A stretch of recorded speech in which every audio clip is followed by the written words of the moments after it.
Make some noise for Josh Johnson!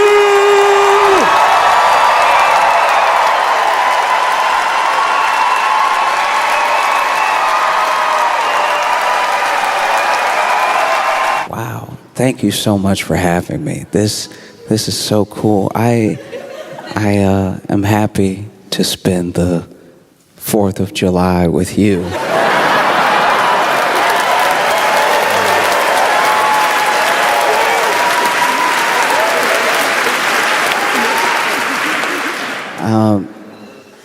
Maybe you're not aware of some of our customs on the 4th of July. One of them that sticks out is a hot dog eating contest. And I've been traveling the world, and a lot of people think that they know what a hot dog is. They even think that they have their own version of a hot dog. And as I've traveled the world, I can honestly say that no, you don't. Because you all here, I'm not going to pronounce it correctly, but you have bratwurst. That's not hot dog at all. That's good. You have to understand, to make a hot dog, like bratwurst is beef or veal. It's a meat with herbs and spices in it, cooked well. A hot dog, especially in America, a hot dog is something that to make you first have to find. And when I say find, I mean like putting together a proper hot dog in its casing and to serve is a lot like a witch's spell. You have to find meat that's first on the floor.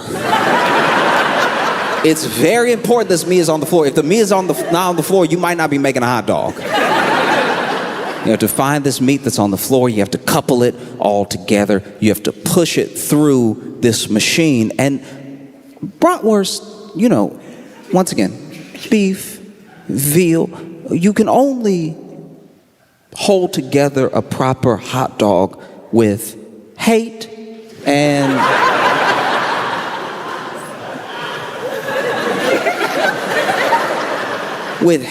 like a touch, like a dash, just a little bit of poverty, right?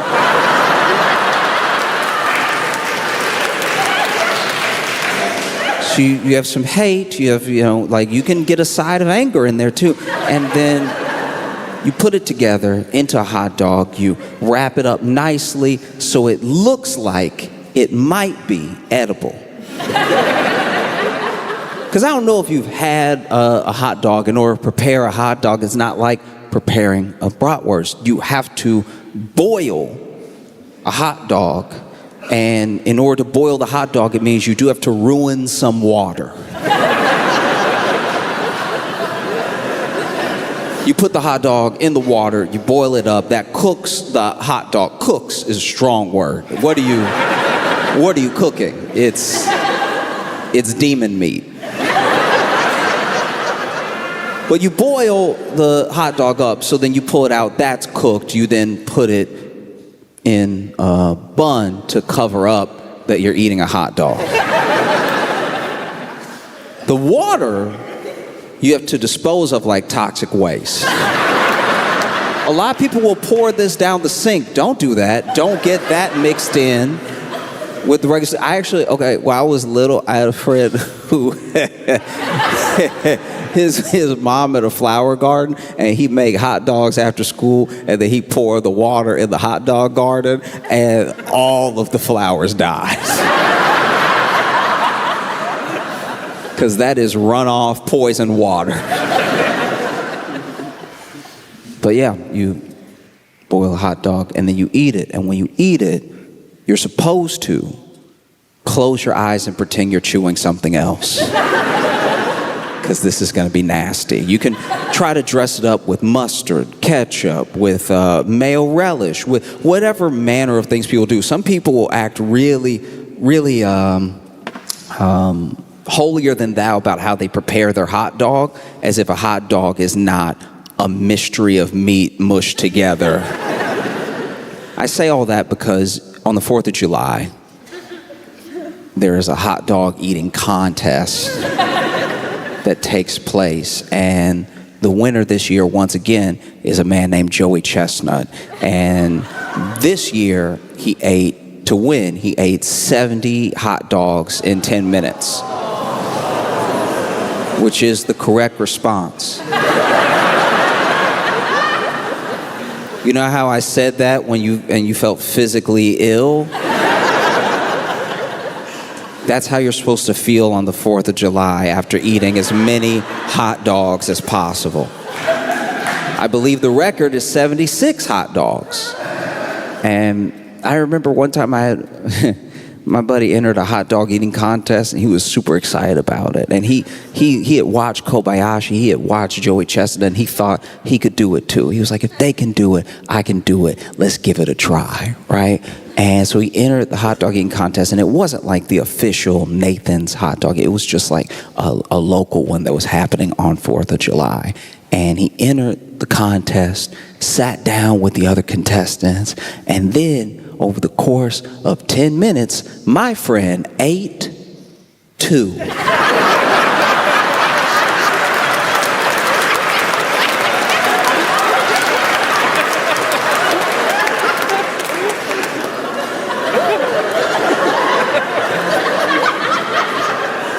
This man ate 2 hot dogs in 10 minutes.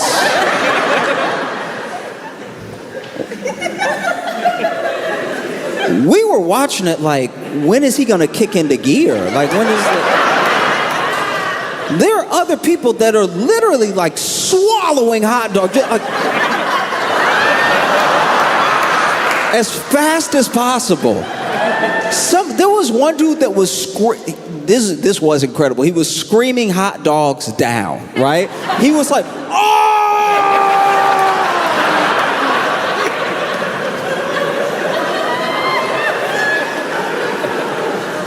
Meanwhile, our buddy,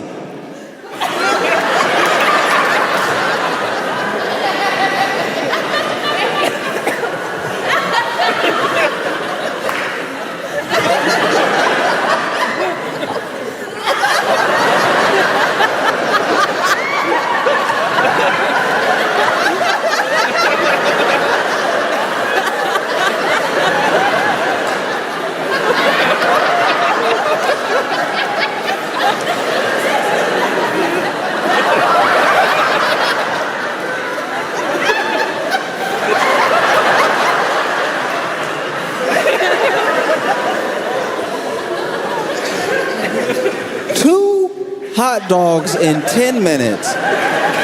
We went from cheering to booing.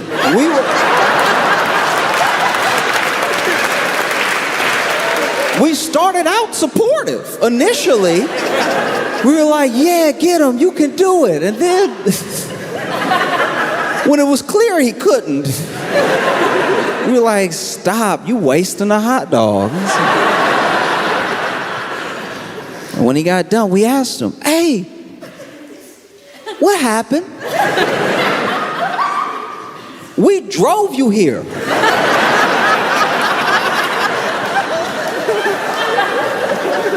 You the one wanted to go way out the way to enter this contest to waste everybody's time. 2 hot dogs in 10 minutes is not a contest, that's a meal. What's wrong with you? And he was like, I panicked.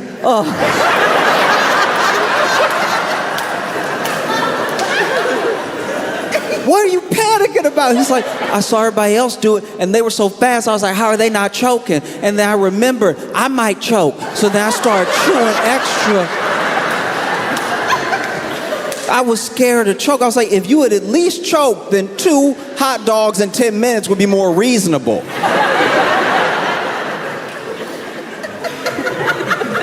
You got people over here fighting to get hot dogs now. He over here chewing responsibly.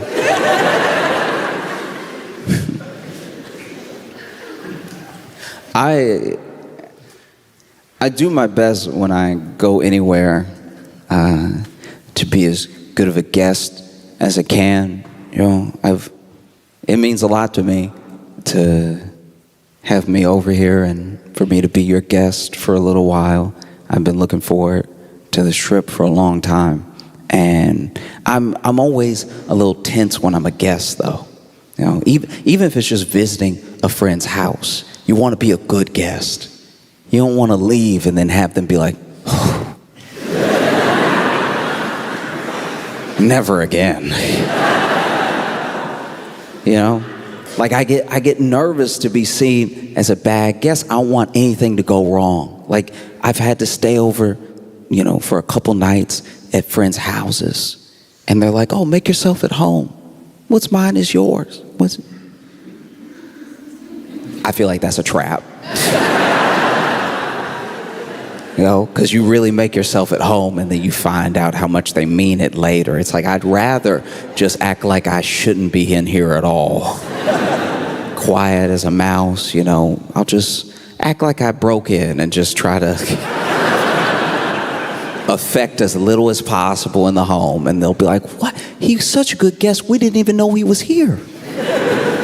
One time I got so stressed out about being a guest at my friend's house while they were out of town that I just never went.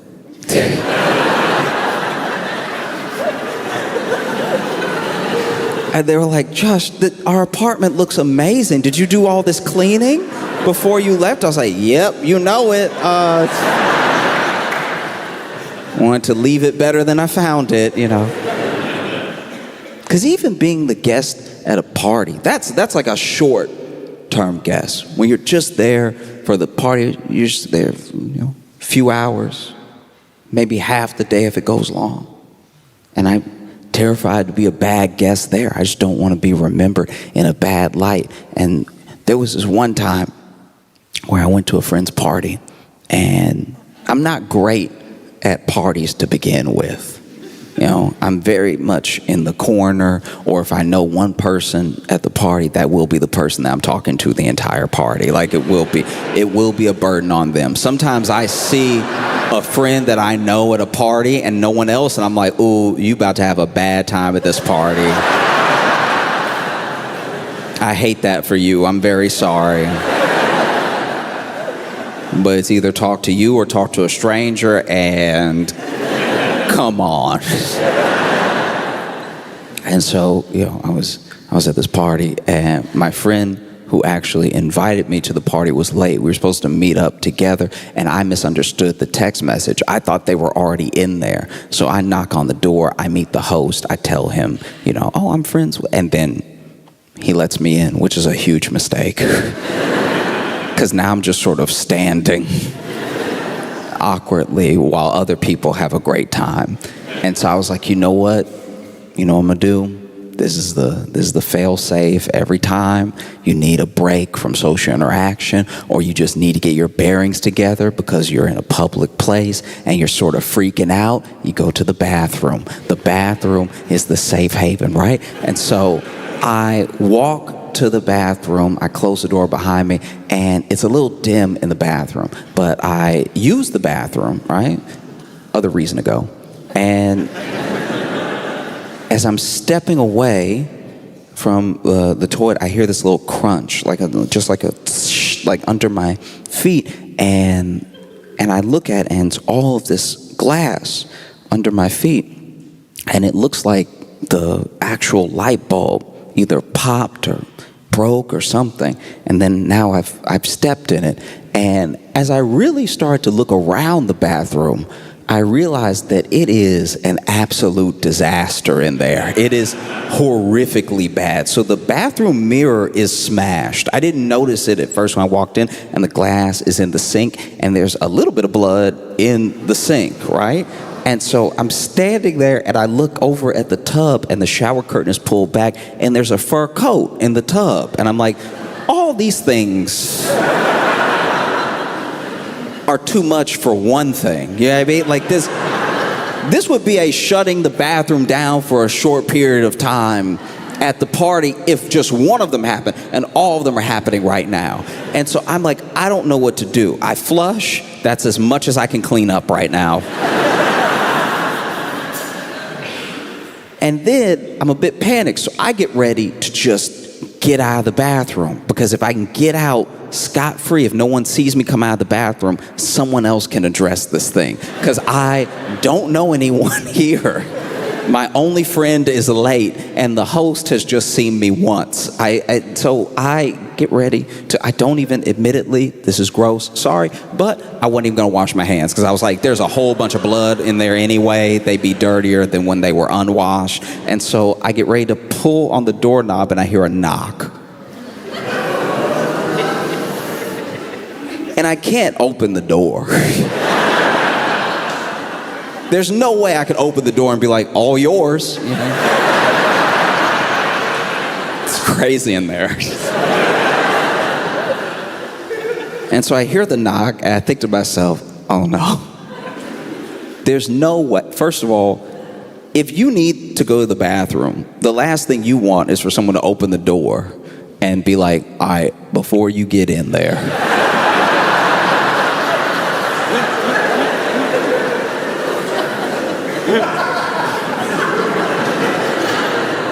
I just want you to know none of this is my fault, okay? Before you walk in with judgment, just know anything can happen to anybody at any point. Like, if you had been a little quicker with your feet, this would have been you, okay? I don't know what to do as I'm just standing there. And I'm admittedly standing there for like way too long. Like,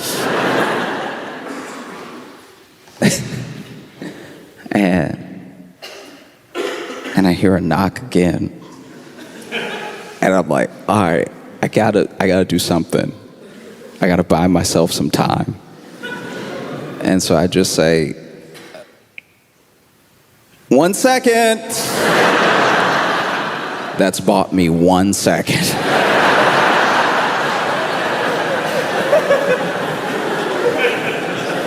I have to use it wisely. And in my head, I'm thinking like, okay, I could try to clean up. I'm over here in my head freaking out, because this is my worst nightmare. I'm gonna look like a terrible guest. I'm at a party where I don't know anybody, and I'm gonna look like I destroyed this bathroom. And so I'm Googling all types of stuff. I'm over here Googling, does glass flush? Like, does glass flush? How fast can you get blood out of the sink? If you were to look at my Google search history on this night, it would look like I definitely killed someone. Or at least a small animal. Because I was also Googling, like, does fur disintegrate? Like, and so, I just spent another minute and a half sweating and freaking out. And then I hear a knock. But this knock is like thicker. It's just like strong. It's clearly a different knock. It's clearly a different person. And that person is like, hey, come on, people waiting. I'm like, people?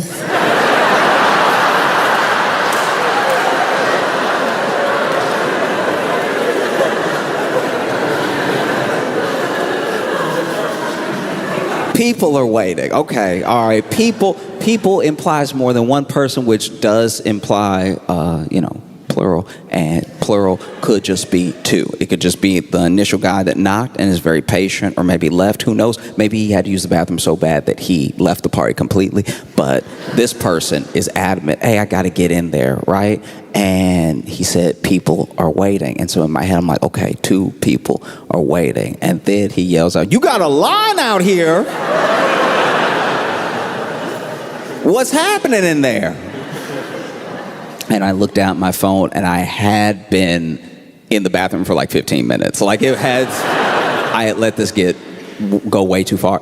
And so I froze. I didn't know what to do at all. It's like your absolute worst nightmare as a person that's like gets weird in like social interactions. To actually have this weird thing happen to you is like, I think maybe this is hell. I think maybe I've died. And so I'm pacing back and forth in the bathroom, which is only breaking more light bulb glass. And I finally look out of the little window, and I'm like, I'm gonna have to.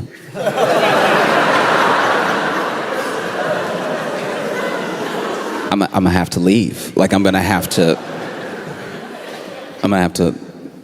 jump out of the window. And in my like panic, I forgot that we were on the first floor. So it wasn't like a big jump or anything, but I did have to climb out of a window that wasn't man-sized. Luckily, neither am I.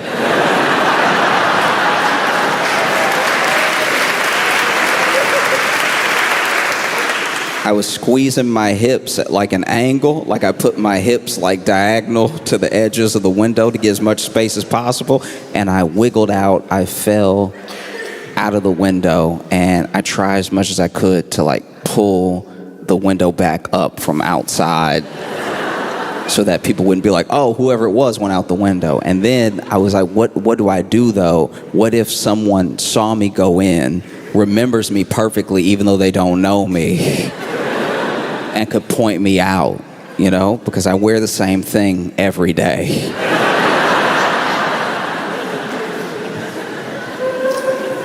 And so I'm like, the only option I have is to go back in.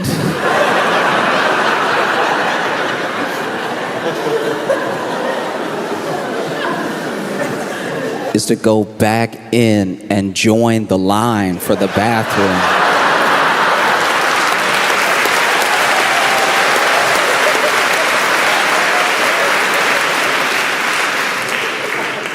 And so I walk around the house, and I'm thinking to myself, okay, all I gotta do is watch out for the host. His host was greeting me when I first walked in. As long as the host has like got to that point in the party where they're not greeting everybody and they're not answering the door every time, I should be good. And so I wait. Some other people were arriving, and they knock on the door. Someone else opens the door. I'm like, this is my chance. I sneak in behind those two other people, and I immediately walk to the line for the bathroom. And luckily, my buddy who was late was in the back of the line, and he's like, can you just believe this?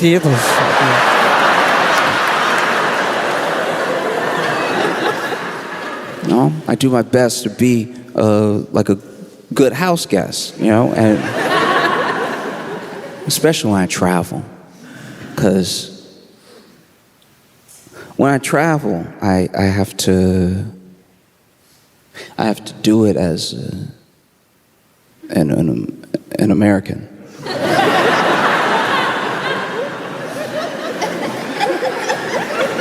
I have to travel as an American now. You know? And it's like, I'm traveling more than I ever have in my life, experiencing new places for the first time. But one thing that I will say is, okay, there used to be a time where you would travel when you were from the U.S. You would go to other places, and you would say that you were from the U.S., and people, there was a shine to it. There genuinely was like this like magnificent shine around you and your passport. People had questions for you. You know, you would say you were from the U.S. and they'd be like, oh, blue jeans.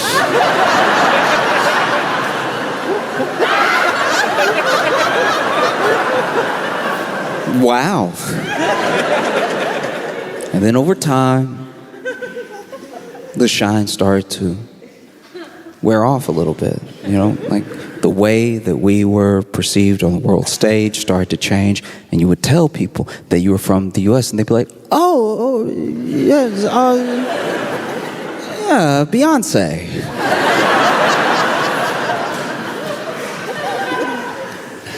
And now,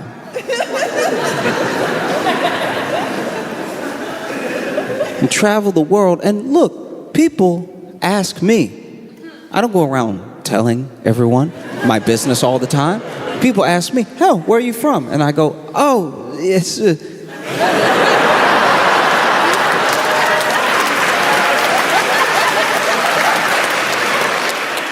you know, is American. And they're like, what? What? I didn't hear. Oh, you know, is United States.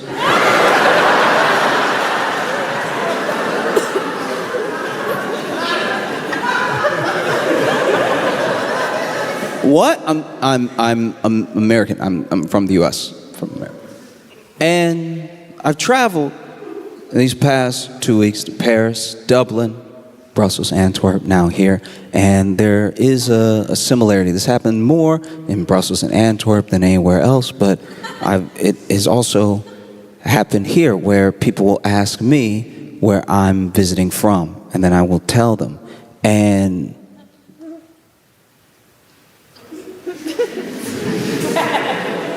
there's a look and a noise you make that's genuinely offensive. Like it is.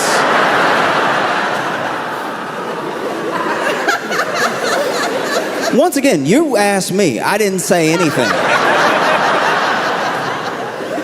I walk into the shop. Y'all are the ones, you know, asking questions and stuff. And then I say that I'm from the U.S. I'm visiting from America. And then you go, oh.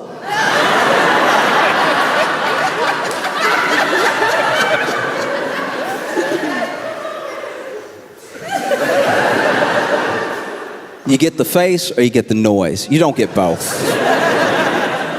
Oh. I grew up in Louisiana, right? And when I was, sure. And when I was in Louisiana, you know, I have friends who live in all different parts of the state. And one of my friends, he actually lives he's in like a rural area. He's in like, you know, some swamp area near the bayou and everything. There's a bunch of things floating in the water, a bunch of predators out there. You know, he does his hunting. He comes back home. That's mainly how he sustains himself and everything. And there was one time he was having a barbecue. A bunch of friends came over, and one of his buddies, his buddy Spence, came over and was having a cigarette off by himself. He walked off away from the barbecue to have his cigarette, and then sometime later he comes back over, and in the back door, the way that a lot of the houses are built in Louisiana is you have your door and you have your screen door, and the screen door can keep out the bugs while also letting air flow into the home and everything. And so he pops his head near the screen door, and his head only. And Spence leans in and he says, "Hey, can you call an ambulance?" And our friend is like, "What? Why?" If anyone ever asks you to call an ambulance, just do it right away. Like I'm sure that they have a good reason. I'm sure they're not just getting you to do it for fun because they want to hear the siren. I think that they probably need some help. And so he's like, if you could just call him, that'd be great. Can you please just call him? You know, and he's being very calm. And so our friend walks up and pokes his head out of the screen door, and he sees that Spence, though calm, is standing there, and there is a baby alligator around his foot.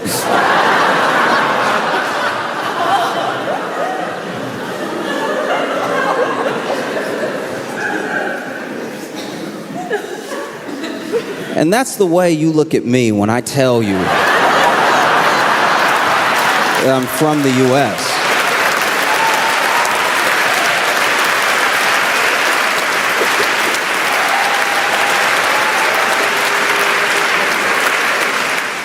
Now, coming here at a time where tourism in the U.S. is way down.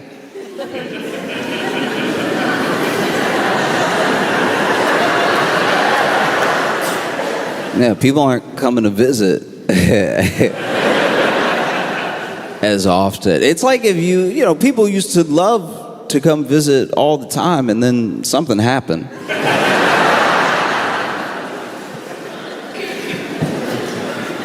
It'd be like if you went over to your friend's house all the time growing up, and then one day you stop going, and your friend was like, why? Why wouldn't you just come over like you used to? Come hang out. And you're like, oh, well, last time I was there, your dad threw a plate at my head, so I think I'm good coming over for a while. You know? And so tourism is down in the U.S. People are choosing other places to go. And one of the main places that they're choosing to come is to Europe. It's all these places, like, you know, some people will come to Berlin. A lot of it is happening in Spain with Barcelona and Madrid, in Italy, you know, in Paris as well. And it's getting to the point where there's so much tourism, people are actually calling it like over-tourism. You know, and this is happening at the same time as like massive heat waves, like wild heat waves, some of which we've never seen before. It's never been as hot as it is now. It's very hot. Luckily, not here today. But this week you had, you know, one of your hottest days on record. I can't even imagine what that must have been like, because you all are like fit people. Like, you get on bikes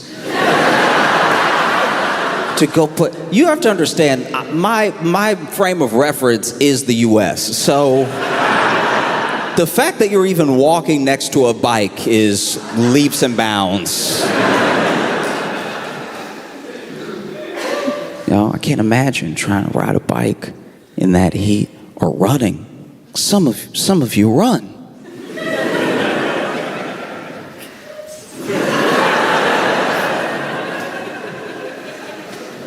And so that's wild that this level of like over tourism is happening at the same time as this heat wave. And there are people in Paris, there are people in Spain and Italy that have had enough. They're losing it over this. You know, they're protesting the tourists.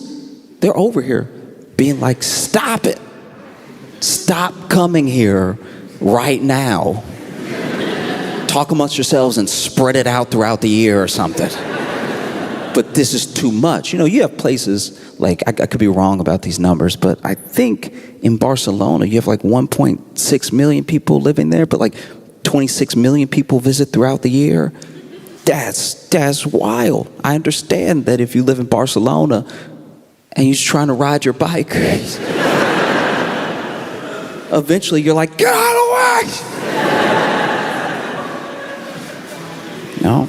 And then if you live in Barcelona, you're tired of all these tours everywhere all the time, and you start freaking out. You might get a reputation for being a little bit rude to tourists, and then you'll be New York. No. But people are doing the best they can to protest. There's been all these different types. People get creative and stuff. There's one where they were shooting tourists with water guns throughout the day. You know, get out of here! Ah! You know, like when a dog tries to pee on the carpet. You know what I mean? You know? Although as far as protests go, you can tell that these are like good people doing the protesting, because that's what you came with, water guns. Water gun. I don't know. I'm coming from the U.S. where it would have just been guns. Like this.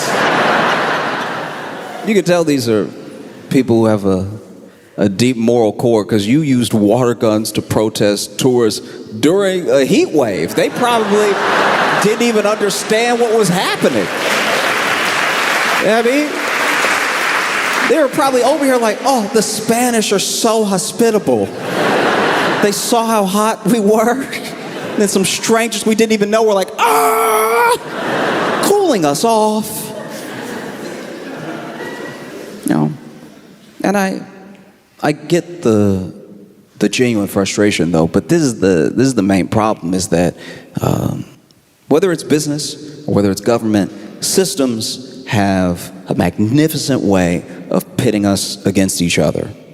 Like, there are people that are local that are upset because obviously with all this tourism, Airbnbs are shooting up. Airbnbs raise the price of living in the area, so then people are getting priced out of their homes. They're getting priced out of the areas that they grew up in. They have to find somewhere else to live, all for people who don't live here, who are just coming to peak and then they head home. And that can be incredibly frustrating, but that's the people who are coming to visit didn't come up with a master plan. Airbnb and the government that allows Airbnb to run rampant are the people to blame. You should be taking, like,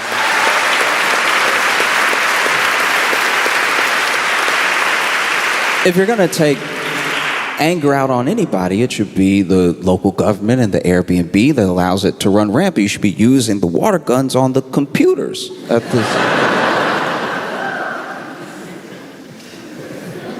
You know, because I think that that's the main way that systems get to stay intact. They see this, Airbnb sees it, and local government sees it, and they're like, well, we get to rake in money while the people that live here blame somebody else. Why would we ever change our practices? You know? And I don't really know what the exact fix is. You know, I remember when Airbnb was like at your house. There was a time early in Airbnb's history where you were just renting a room in someone's house, and so they lived there, and then they collected the money from you staying with them, like a little mini hotel. But that was like easier because then they lived here, so they cared about the home, they cared about the community, and you got to get a taste of like local life. And you could even ask them, hey, is there anywhere I should go to eat? And they would tell you, this is where we're going to eat tonight. And sometimes you would actually have a meal with your host. And I thought that was a really beautiful thing. And then like private equity and more money got involved, and so it ruined it. Because now an Airbnb is also like sometimes worse than a hotel, because they'll let the person who owns the Airbnb set the rules. So now you have someone setting these insane rules for the Airbnb. Like, you can't just check out. You can't just take your trash, put outside, and leave. There are all these rules. Like, you have to make sure to wash the cabinets, wash all the dishes and everything, wipe everything down, you know, give our dog a bath. Also, you don't get charged a cleaning fee that you end up getting charged anyway, because in the small print, it was like, pick up our kid from school.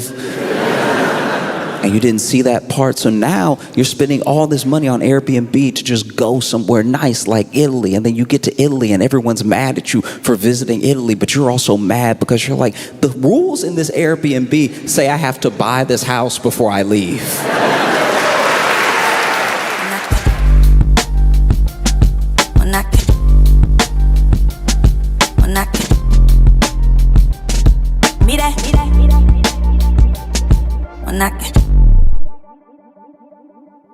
Please make it loud for Josh Johnson!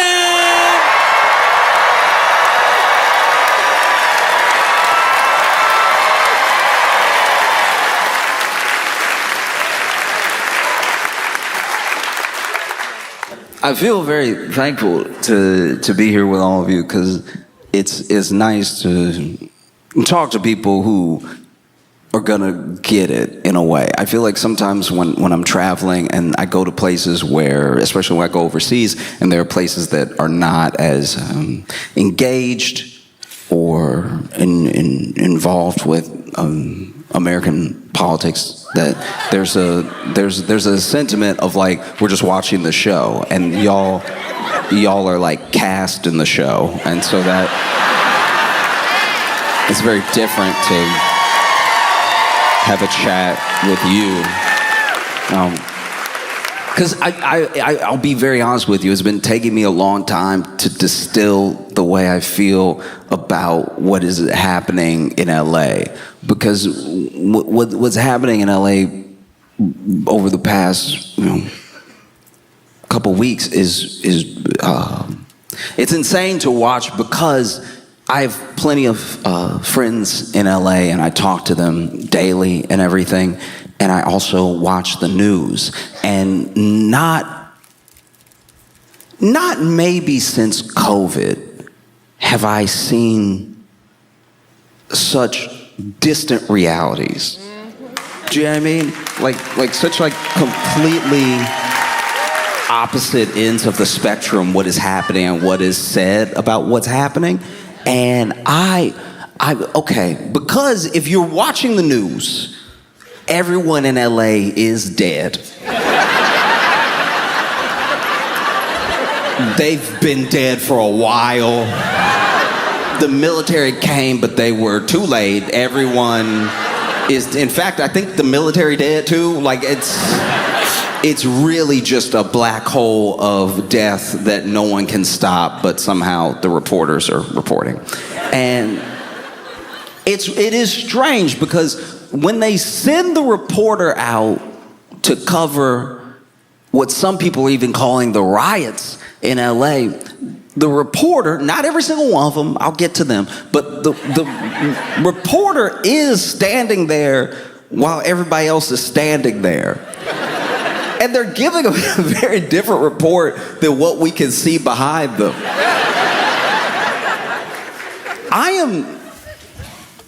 A lot of people don't know this about me, but from the time that I was a child, because I grew up in Louisiana, my family and all the families around me were all affected by Hurricane Katrina. So I have very, very strong feelings about protecting journalists, protecting reporters, and not putting them out there with the weather. Because we see it. We see the weather, and I believe you every time. Whenever you say it's a hurricane, and I look outside, I'm like, that look hurricane-like. I don't then need you to send our local newscaster to hold on to a telephone pole while he tells us how bad it is. The way that these people will almost be horizontal reporting on the wind speed, it's like we don't need them as a visual test of what is happening right now. Everyone watching is inside. There's no one watching from outside like, yeah, seems like I should probably move from where I am now. No, I hate that. I hate when it's like weather is one of those things where I'm like, I don't know what the spin could be. like to a certain degree, I understand when a journalist, when a newscaster feels the need to go.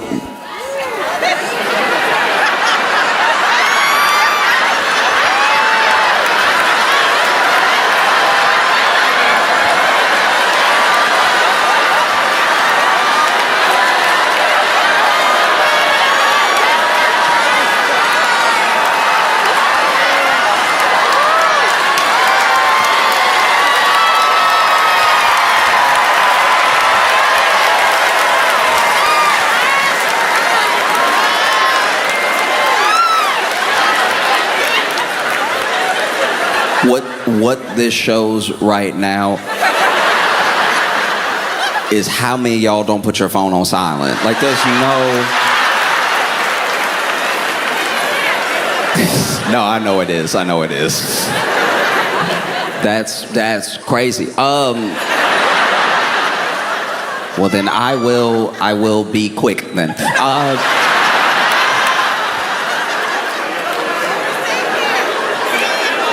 Yeah.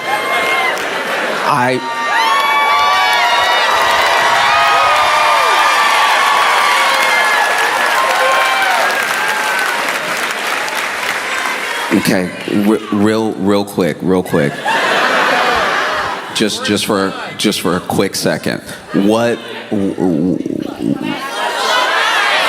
flash flood? Oh no, the parade.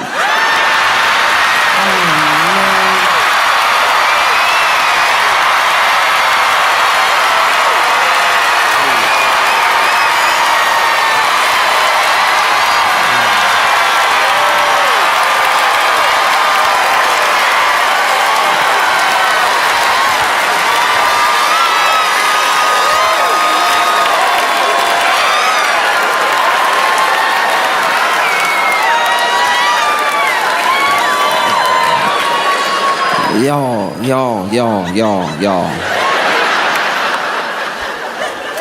Don't do that. It's his birthday.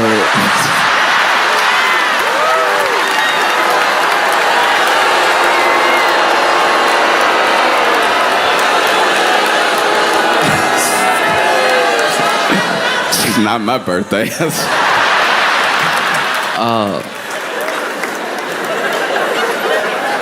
But a great example, like a flash flood, and they'll put the newscaster in the water, and it's like, well, what we can see here, John, is...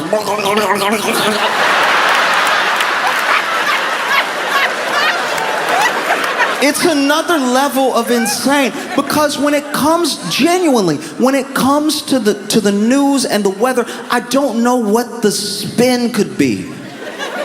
There's a storm outside. No, it's not.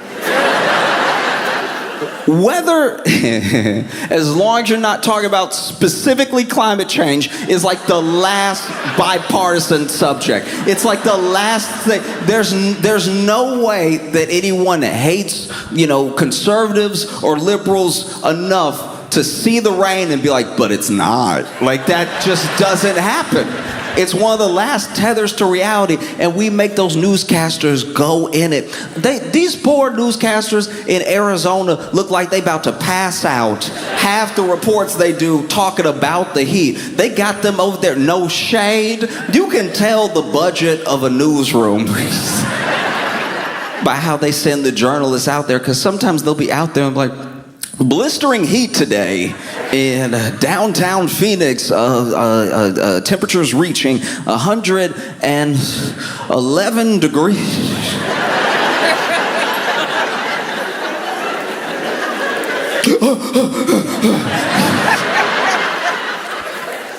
Like, stop doing it, If it's hot, we can feel it, and when you tell us, we'll believe you, If it's a hurricane, this is one of the things that I have tried my best to be fair with, because you see people, and I really feel like this only happens here. There's no other country I know of where people proudly go out into the hurricane and like tap dance in the hurricane to show the rain that they're not scared. That's a distinctly American male thing to do, to be like, hey, ain't nobody scared of some water. Come and get me, and they're never seen again. I'm just saying, you don't really see that anywhere else. And I used to think that those were like the dumbest people in the world. But then, as I got older, I was like, you know what? Maybe they just watched the news. And they were like, he's standing out there, and he telling me not to go outside. It's too dangerous, but he outside. What, he think I'm a punk? If he can be outside, I'll be outside. I'll be outside all I want. And then they go outside, and then they're never seen again. But the thing with people covering LA and standing in front of, whether it's LAPD or National Guard lined up, and protesters a distance away lined up, it's a very different thing, because now they're coloring it for you, but you can see behind them, and it's hard to know what to make of it. Because when I talk to my friends in LA, they're like, very chill. They're always chill, but like, they're very chill in this specific instance. I called some of my friends, because I'm not gonna lie to you, I'm not better than anybody. I fell for some of the propaganda that was going on. I called some of my friends immediately, because I don't know LA neighborhoods that well. And I live in New York, where if something is happening, it is happening to everyone.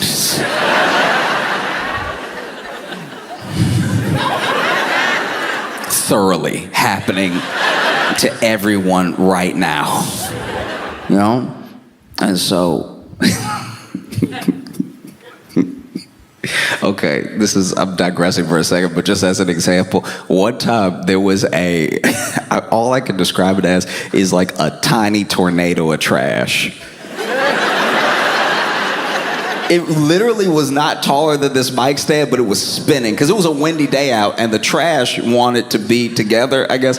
And so the trash spinning. And it's like, I don't know, I grew up like, deep south and everything. So whenever I see one of those, I'm like, ooh, that's a bad spirit. Like that's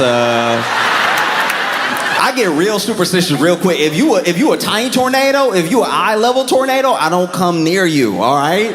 That's a bad spirit. You got Dorito bags in you and everything. You got all types of disgusting stuff. No, I might get possessed. And so I was keeping my distance, but there were other people walking down the street. I actually crossed the street because I saw it up ahead. I was like, nah, I don't need those problems. Like, I like having my whole body, mind, and soul. I don't want some of it to be like Derek from 81st. You know what I mean? Like, that feel like who would possess you? Just somebody who like never had a job and burps as loud as possible. And so I crossed the street, but there were other people that were walking next to me that kept going, and they walked right into it. And even though I was across the street, I knew when they walked into it because my back was turned, and I still heard. I'm like, not walking into a Thai tornado with your mouth open. That's just irresponsible. And sure enough, that Thai tornado got like 8 people. Just being itself. Oh, if something happens in New York, it's happening to everybody. If one train is down, the city stops. We get around it, people get mad, they get off the train, they run to work, they hop on a bike or whatever, they take a cab, but like one thing happens, it has a ripple effect. LA doesn't seem like that to me. Like I've been in different parts of LA and I thought all of it was like one thing. I couldn't have been more wrong. And so I was calling my friends, I was freaking out because I was seeing the stuff that was happening. Waymos. You know the driverless car that shouldn't exist? You know that thing that's just on the road and we all act like it's normal, but we're slowly acting out the plot of iRobot currently? You know that thing? Those were on fire. There were Waymos on fire. So I called my friends like, you not in a Waymo, are you? Oh, if you in a Waymo, get out right now. Because to be fair, we didn't really even know why the Waymos were on fire. Maybe there were people setting the Waymos on fire, but maybe the Waymos saw all the unrest and they were like, this is our time.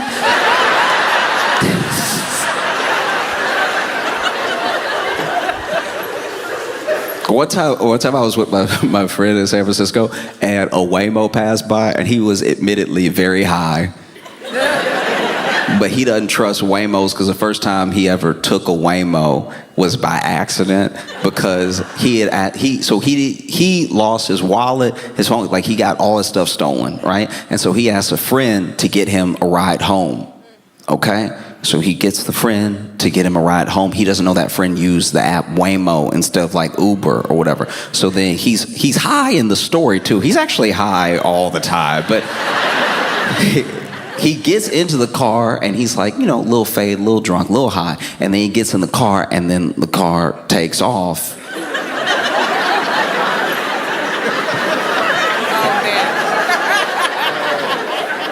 And so the way he told the story, I wasn't there. The way he told the story is finally he asked, for a little music. He's like, dang, it's quiet in here, dog. Can you turn something on? And he half nodding off anyway, but he's like, can you turn something on? It's quiet in here, dog. Like, let's get it popping,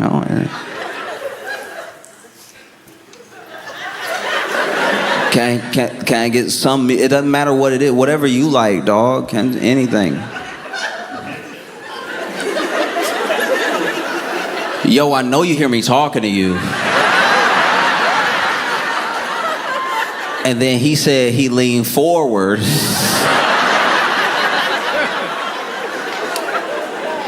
This is how he tells the story. He leaned forward and saw nobody was in there, and then he started praying.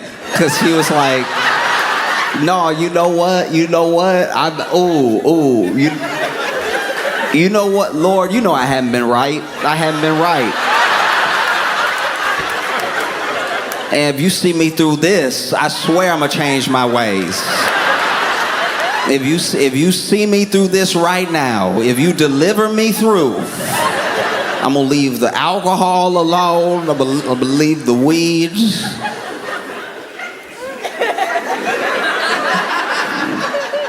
He gets home, he sees his house, he's like, thank you, Lord, thank you. And obviously he was lying because he was high when he was next to me. But a Waymo passed by and he was like, that thing right there, nobody gonna believe me when I tell you, but that thing right there, I don't trust those things, all right? Let me tell you something right now. That thing over there, all AI, all self-driving, intelligence stuff, don't trust that thing. Believe me, that's a transformer.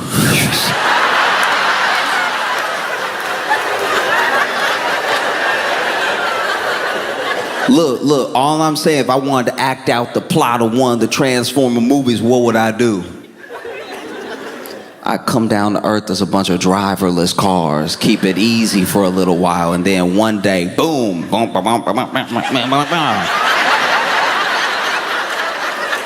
Don't get in there. Don't get in one of them, you're gonna end up in its chest. I'm telling you right now.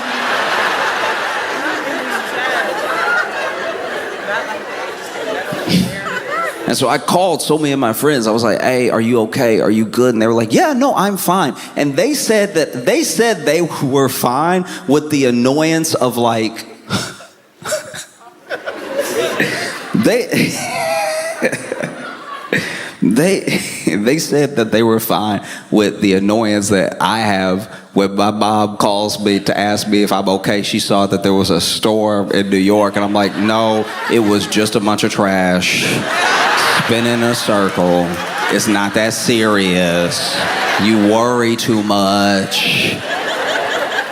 No, they were genuinely like, no, that's actually here. And they started explaining LA neighborhoods to me, and I'm not gonna lie, I glazed over. Like I just... But once I knew that they were safe and that everyone I knew was safe, I was like, well, then where is this happening? I know a lot of people in LA. I've called a lot of people. Everybody is fine. Where is this happening?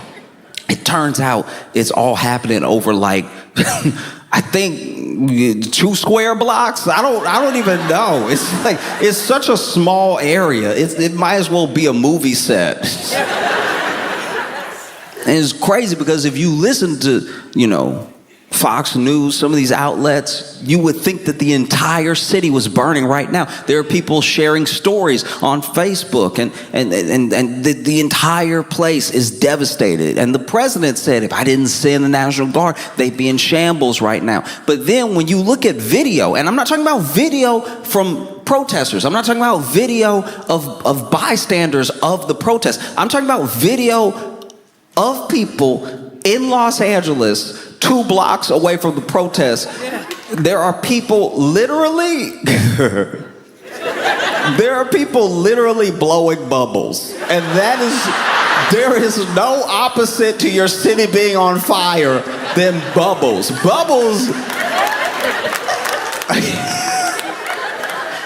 Bubbles are like a truly first world problem.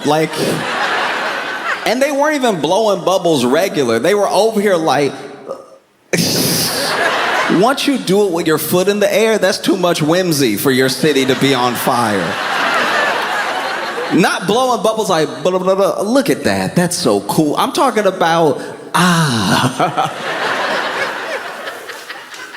And it is difficult when it's presented in front of you so heavily, an agenda with reporting versus just saying what happened.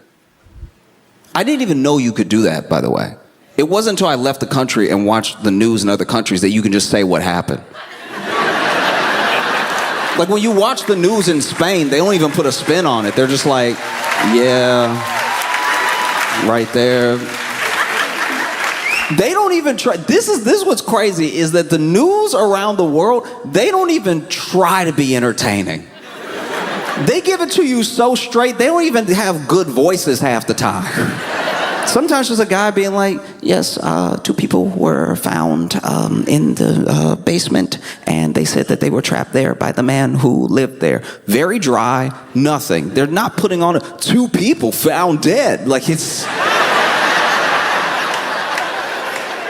That's my favorite, by the way. I love when an anchor is like going out of a fun story to a sad story, but either they didn't get the stack of reports ahead of time, or they're just reading the prompter in real time, so they don't know that they need to do the tone shift, and so they just finished like promoting a shelter that has saved like 67 puppies or something. Isn't that beautiful? Isn't that sweet? I mean, you just love to see stuff like that, don't you? Anyway, 15 burned to death in a fire. Oh. And then you see in their eyes that they're like, I already started high. I started up here if I drop it. And sometimes they try to drop it. They're like, found dead this morning. Don't act like you weren't talking the whole time. That was you the whole time. But you even see it in LA, because the misconception people have is that the thing that initially happened in LA versus like protesters and ICE and everything was like all over LA, was just all happening at one time, when actually it's around these very few square blocks. That's where all of it's like going down. You know, I'm not saying there weren't protests in other places, but those protests went on without incident. It's here. This is like the main sticking point, and this is what they keep shooting footage of over and over and over again, and showing you over and over and over again from different angles, right? And they're so thirsty for it that there was one dude that had a Mexican flag, was on a smashed up car, and you can see when you look at the picture that there are like 15 cameras surrounding the car looking up at him, and then everyone protesting is like a block down with nobody there. You know, because they're selling you a story. They're selling you a story about chaos that's unfolding and everything. And they even, you know, will have the newscaster out there. This journalist is out there. And I have a lot of respect for journalists. They do an incredibly difficult job, and they have to do it under constraints that some of us can't understand. Because if you worked your entire life to try to get to the truth, and then you finally get a job, maybe it's not even a well-paying job, and you're allowed to tell the truth until like your newspaper gets bought, and then it gets bought by a guy that's like, the truth though. I mean, what is truth really? Just say whatever I tell you to say. But it is a difficult thing to distill for yourself, because you have to.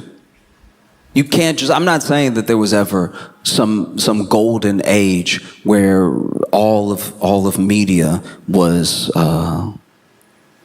honest and forthright. I'm just saying that it used to be a little bit more simple. That you were even overdoing it if you checked, 3 sources to see if something was true.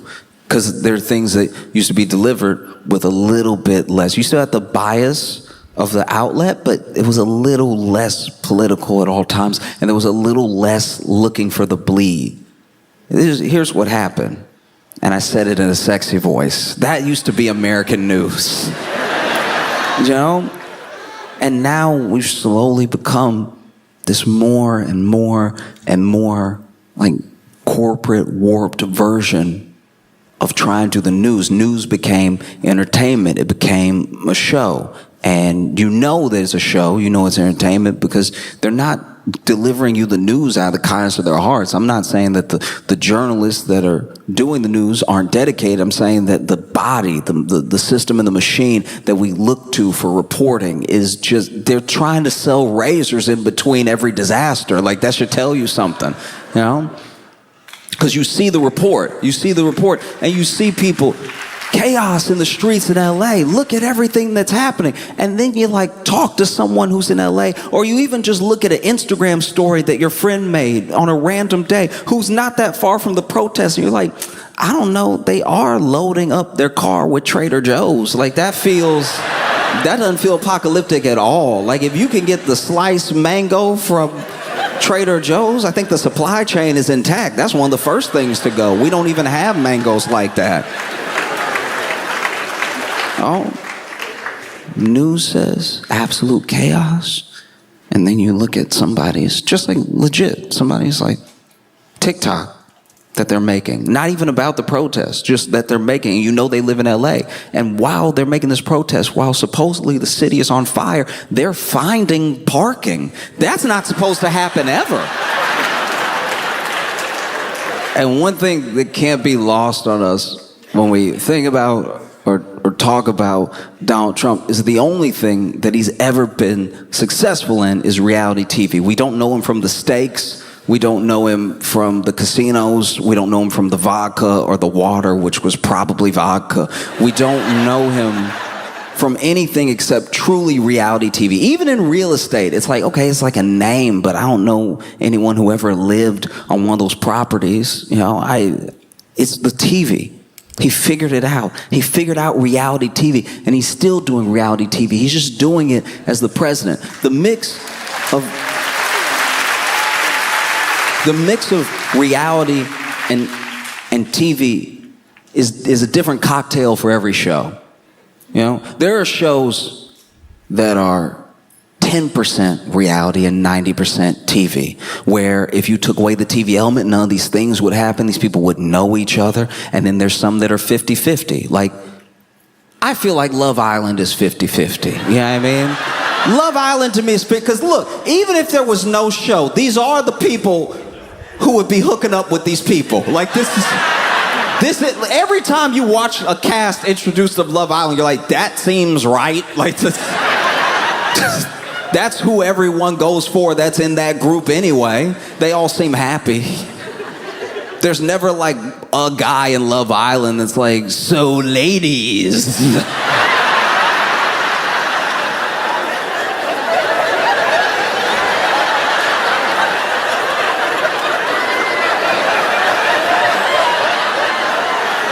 Just floating like an NPC. Like, it's always somebody with like 9 abs. And you're like, how do you get the extra? When he's standing up, when he's sitting down, it's very defined.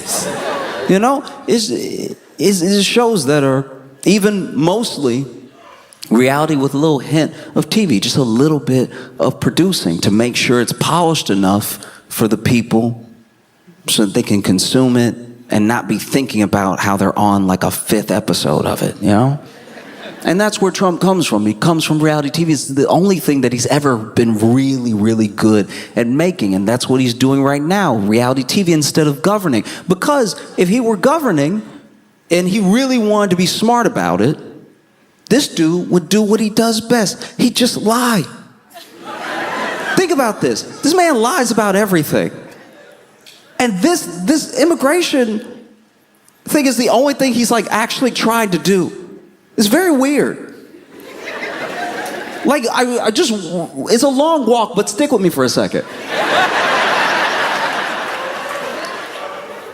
As presidents go, most deportations have been going down. They were, I think, at least in recent memory, they were the last highest under Obama, but Obama did them all through the courts and everything. It wasn't just like a rounding up type of thing. And so then Biden had less, Trump even had less in his first term than Obama. And then now, Trump, right now, even with the show, has less than he had the first time. And it's weird to me because in the campaign, we were promised that there were millions. There were millions of illegal immigrant criminals. They were behind you. Have you checked your pants? They're in there too. They're under your bed. They're everywhere. You can't throw a constitution without hitting an illegal criminal alien.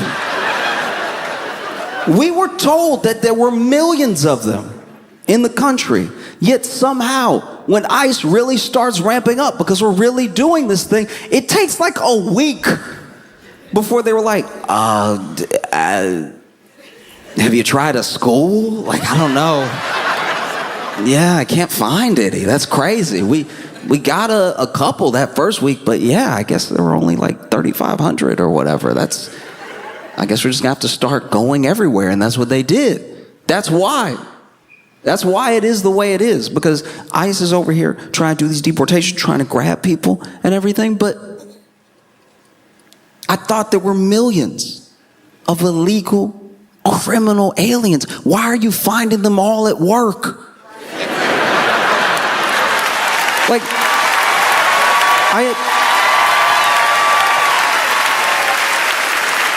I just had no idea that my local taco spot was specifically MS-13 tacos. I had no idea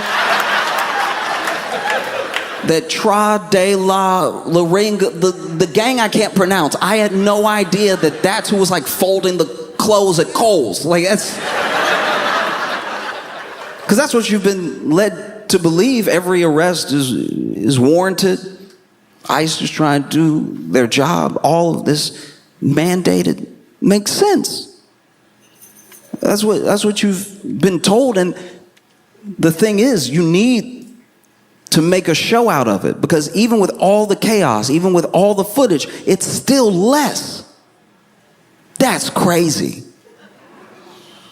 Even with you going around the court, it's less. That's wild. That it's still less, even with all of this show going on. Because what isn't a show, what's actually reality, is that people are being ripped away from their families. And these are hardworking people. These are people that have been here for a long time. These are a lot of people who are actually trying to do the right thing as hard as they possibly can. But the system is slow and it's imperfect. And then they get arrested by ICE at the courthouse for their hearing.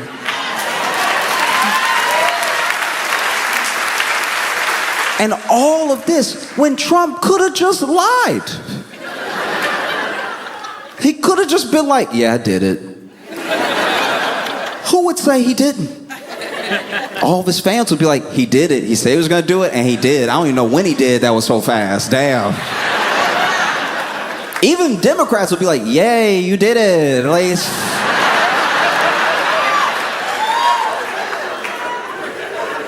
the one time he doesn't lie. And so you have this ICE operation happening on these square blocks, these protesters clashing with ICE. ICE doesn't feel safe. They don't feel like they can make movements and everything. And so then, the LAPD comes, and maybe the LAPD was there the entire time, I don't know, but the LAPD is there, and Trump sends in the National Guard. Now, he can't send in the National Guard just to arrest people and crack skulls and everything like that. So what he does, he tries to get around it by deploying the National Guard just to protect these two buildings. But then they're there in case ICE feels like they need their help detaining someone, or that they aren't able to carry out their operations, right?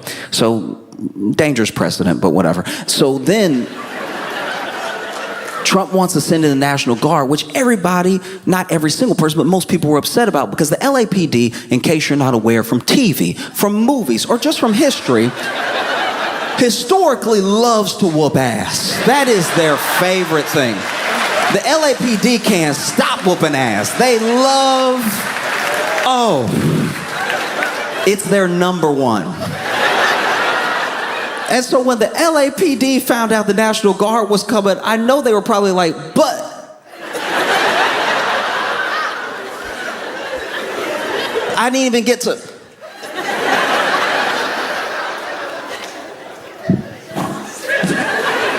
No, go ahead, send them. Yeah. No, you know what's best, send them in. No, you want to do it. And then the National Guard comes, and there's not a ton for them to do, because it's like 2 square blocks. No matter how many times they keep showing you the same footage over and over and over again of these things burning, of this 3 stores that got looted. They show you the same thing over and over, but it's just not happening that way. And it's not that spread out. People are finding parking in Los Angeles. And so the National Guard gets there, and they're like, all right, yeah, that, okay. All right. So there's nothing to do, and you deployed us without making sure we had a place to sleep. So then they're all on the floor. They're sleeping on the concrete with nothing to do, and everybody's mad now because National Guard didn't get paid with the LAPD. is getting paid, so now the LAPD can't whoop ass. National Guard here for no reason. And then Trump is like, send the Marines then.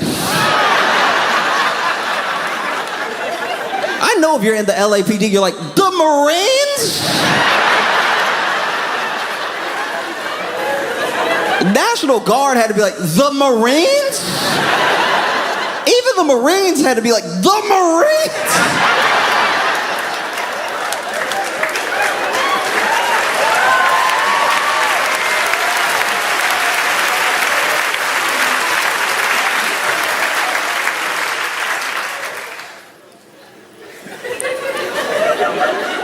And then LAPD just sitting there like, I just want... Is whooping a little ass too much to ask? But I know that it's very, very, very important to understand what's reality and what's TV, and not to confuse the two. And the way to combat reality TV being everywhere all the time is real connection with real people. I was able to call people or text people who were in LA that told me, no, I mean, there was parking at Trader Joe's. Everything actually pretty chill. And without that, I might honestly be like, I don't know, y'all. There were 3 Waymos on fire. I took it as a lesson. And I would hope that more people see the things that were happening in LA and make sure that outside of any news outlet you follow, outside of like any narrative that you make the choice to believe, because there are so many varying narratives for every event that you do have to make choices, that above all of those things, you will talk to people. Because talking to people is the real perspective that you need. When you talk to someone who's really going through the thing, no matter what it is, no matter what it is, even bigger than LA, even bigger than the protests, when you talk to someone, you finally get from their perspective right to the root of an issue, as opposed to whoever's talking over them. Oh, and I think that for me, talking to my friends, making sure that they were safe, let me know that this thing was not what it was being made out to be. Don't get me wrong. I think that something was starting in LA, and I think that thing is scary. I think that there's a push to make authoritarian moves and to see how far things can be bent and how much people can be pushed and pulled before they'll do anything about it. And I think that LA was a perfect test for that. Let's take something that's really just 2 blocks and let's make it look like it's the entire city, and we'll see if they believe us. Let's send in all the cops we have, then the National Guard, then the Marines, and see how much people want that, if they go for it or not. So something is happening, and I would encourage every single one of you to hold on to everyone that you know. DC is one of those places where everybody is from everywhere and everyone knows everyone everywhere else. And if you keep that type of like global community together, you'll have no problem, in my opinion at least, distinguishing what's happening from what's not. Because you'll have people that you can talk to, people that are really going through the thing in real time. I'm not saying don't watch the news at all. Sometimes they have newscasters on there who they put in the hurricane. It's very entertaining. Yo, DC, y'all been fantastic. Thank you so much. I appreciate y'all.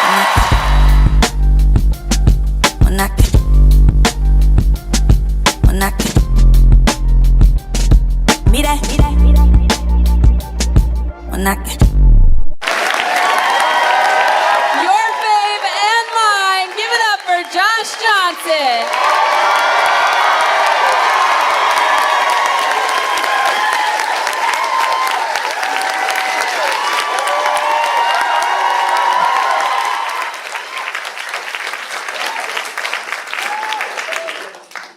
I've been so fascinated by what has turned out to be Women's Week in Space.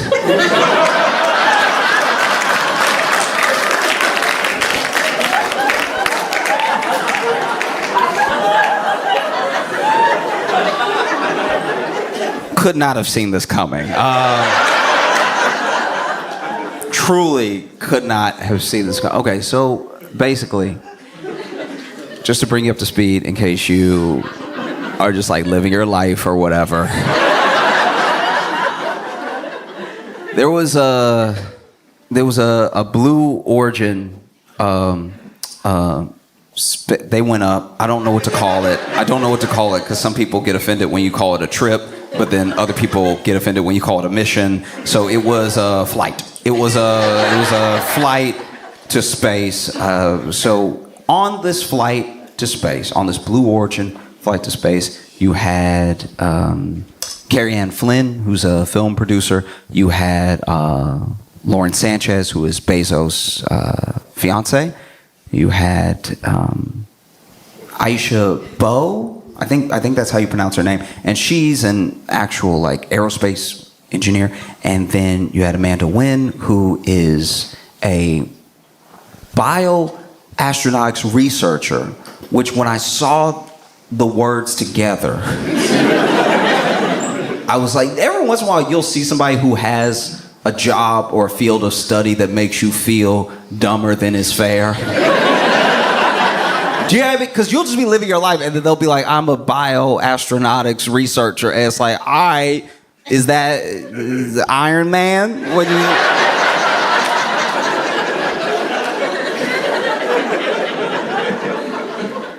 I don't know. She went to Harvard, so you had Carrie Ann Flynn, you had Lauren Sanchez, you had Aisha Bowe, you had Amanda Wynn, you also had Gayle King, and then you had Katy Perry.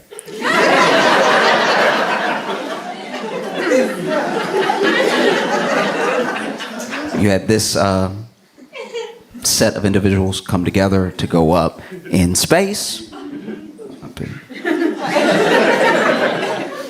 So here's what happened. Basically, they went on this Blue Origin flight. Now, Blue Origin is owned by Bezos, and it is like space tourism, pretty much, where they will send you up there, you'll fly up there, and you'll look around, and then they drop you. But it's like completely safe. And there was a bell. I don't know what the point of the bell was, but there was a bell that they rang before they got in. And ringing the bell was how you could tell that Gayle King didn't really want to go at first. Like that,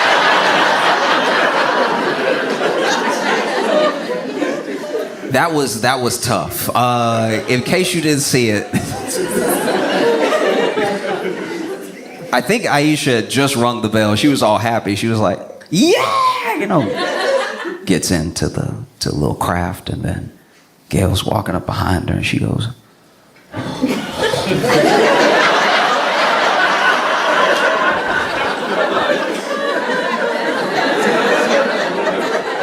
I've only seen that face one other time, and it was when my mom was trying to teach me how to drive.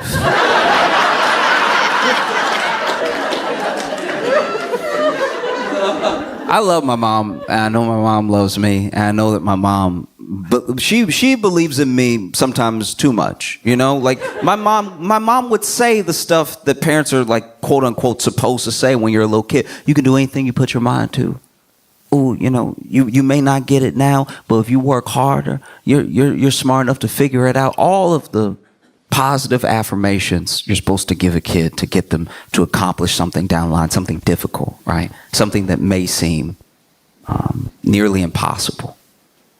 And I really believed my mom when she told me these things. When my mom told me, oh, look, you may not be the fastest, the strongest, you may not be able to grasp something right away, but if you put your mind to it,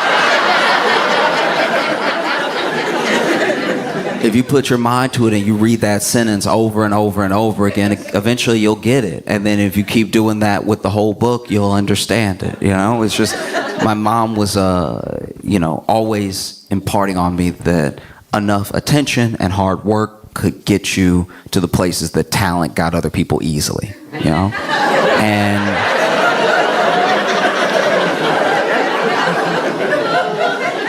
And these are important lessons. I I look back at the things that my mom said, and not only are they true, but I wish more people heard them, because sometimes when you just pump somebody up too much initially, you give them a false belief that they'll just get it or it'll just come to them, and then when it doesn't, they're more likely to give up, right? Whereas if they're told off top, you're not that good at this, they'll know that there's something to work towards, and that the thing is possible, that everyone who ever accomplished anything wasn't already good at it. It took work, it took perseverance and everything. And I believed my mom when she told me all these things until it was time for her to teach me to drive. Because when we got in the car, my mom was making a face that didn't exactly say, you can do anything you put your mind to. You know what I mean? Like, you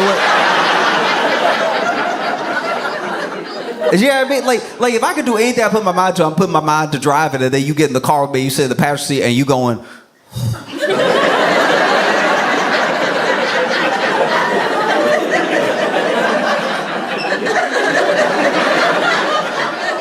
I'm starting to think that there's more to this whole thing, you know? And so Gail walked up.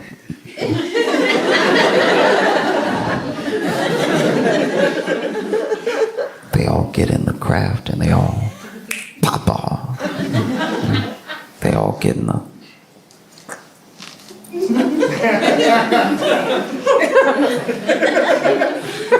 It was shaped weird.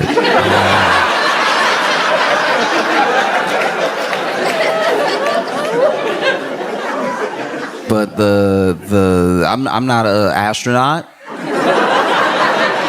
I'm not a physicist, I'm not a scientist, so I will be using the wrong terminology a lot. Be patient with me. But this rocket craft, this... It wasn't a ship, because a ship feels substantial. You know what I mean? Like, the Death Star feel like a ship. This feel like the tip of a rocket. Feel like they got in the tip of the rocket. And so they in the tip, and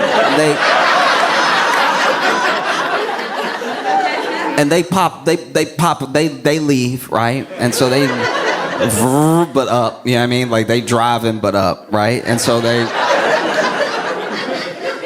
shoot right up into the sky, and they're gone, right?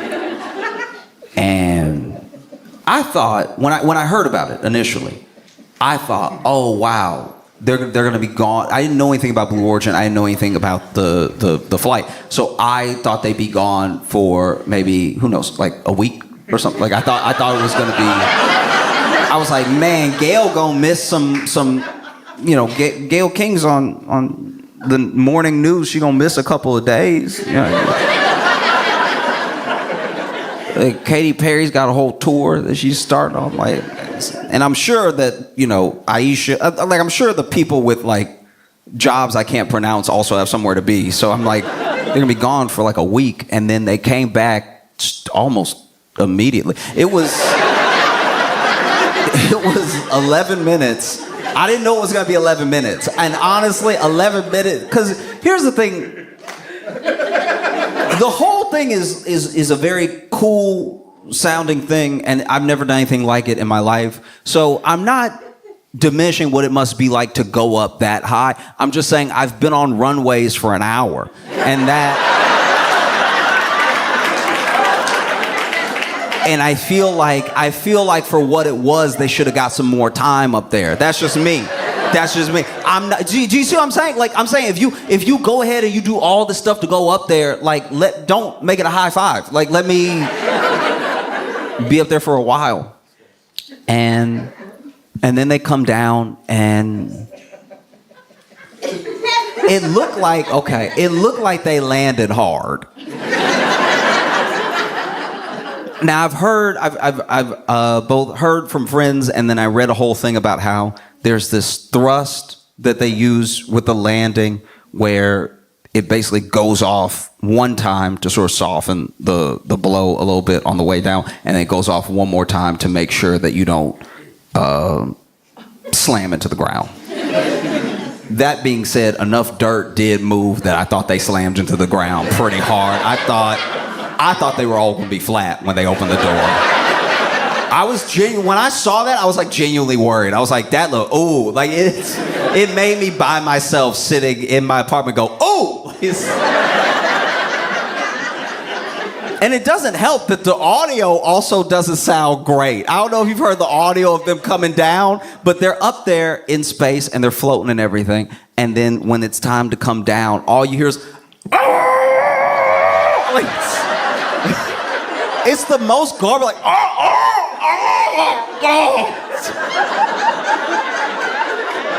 It made it sound like they were hurting them in there. Like,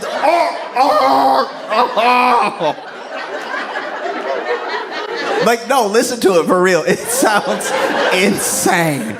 And don't get me wrong, if it had been me in there, I can confidently say, if it had been me in there with them, you wouldn't have heard anything. You wouldn't have heard anything because I would have already passed out a hell of a long time ago. I would have passed out so fast. As soon as I saw Earth coming back fast, I would have been like, no, thank you. You wouldn't have caught me screaming because I would have been unconscious. There's no way. I wouldn't be up here. At most, you would have got a, like, that's all I'm hitting you with. No, that was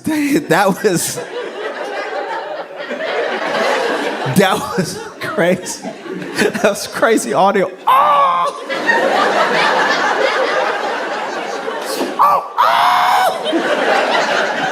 It honestly felt like, okay, because it did low-key feel like what happened in the landing was like somehow everything Gail was worried about going up. You know what I mean? Because this is also what happened. The only other time, I know I was talking about my mom teaching me to drive and everything, but I think the other thing that makes you make a face like that, like ring the bell, and then walk towards the flight crap ship. I think the other thing that can do it is like a bad pep talk.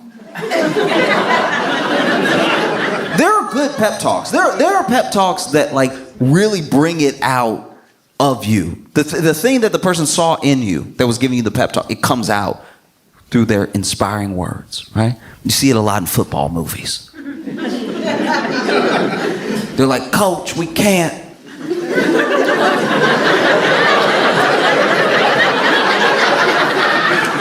Coach, we can't get another touchdown. They big. They big and we not as big. Coach, we can't do it. All right? They're big and they're pushing this way and we're trying to go that way. Coach, it's impossible. We cannot get another touchdown. I know all we need is another touchdown to win the big game and not feel like losers, but it'll never happen. And then the coach is like, you listen here. You listen to me. Because I'm the only one with a discernible accent in the film.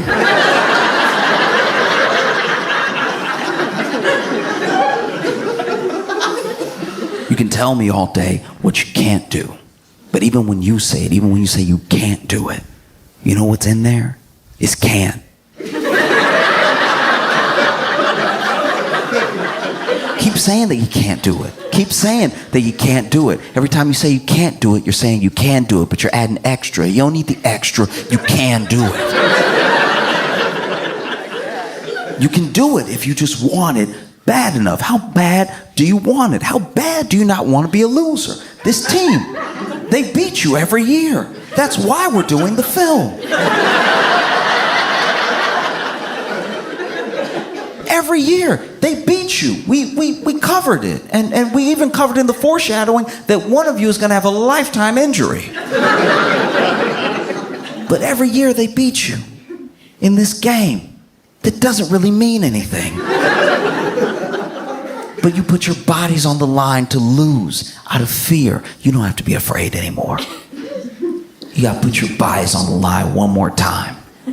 This is your very best I want from you because this is it. You're seniors.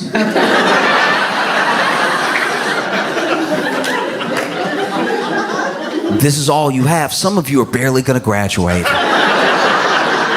and none of you are making it to the NFL. So unless you want the last game that you ever played in your entire life to be a loss, you'll go out there and you'll put your joints, your tendons, your cerebellum. You'll put your knees, your ankles, your Achilles, your MCLs, your ACLs, your finger joints. You'll put it all on the line, all for the sake of that American pigskin to get to the other side. Because this is war. This is exactly like war, except you're not really fighting for anything.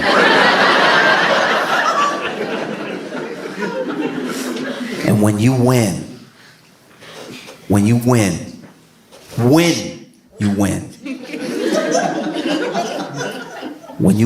make it to the other side, when you get that touchdown and you're standing there and they topple over the field goal post, which is going to cost thousands of dollars, and everyone runs on the field to try to lift you up, and they hurt their backs because they're old. But you're all this town has, because industry left decades ago. And so they'll try to lift your oversized bodies on their shoulders. But it won't work because everyone in this town somehow has sciatica. So it's not gonna be pretty. But when they lift you up, and you, quarterback, when your girlfriend tells you she's been keeping it from you the entire season, but she's pregnant, you'll be like, wow, at least my son's gonna have a winner as a father.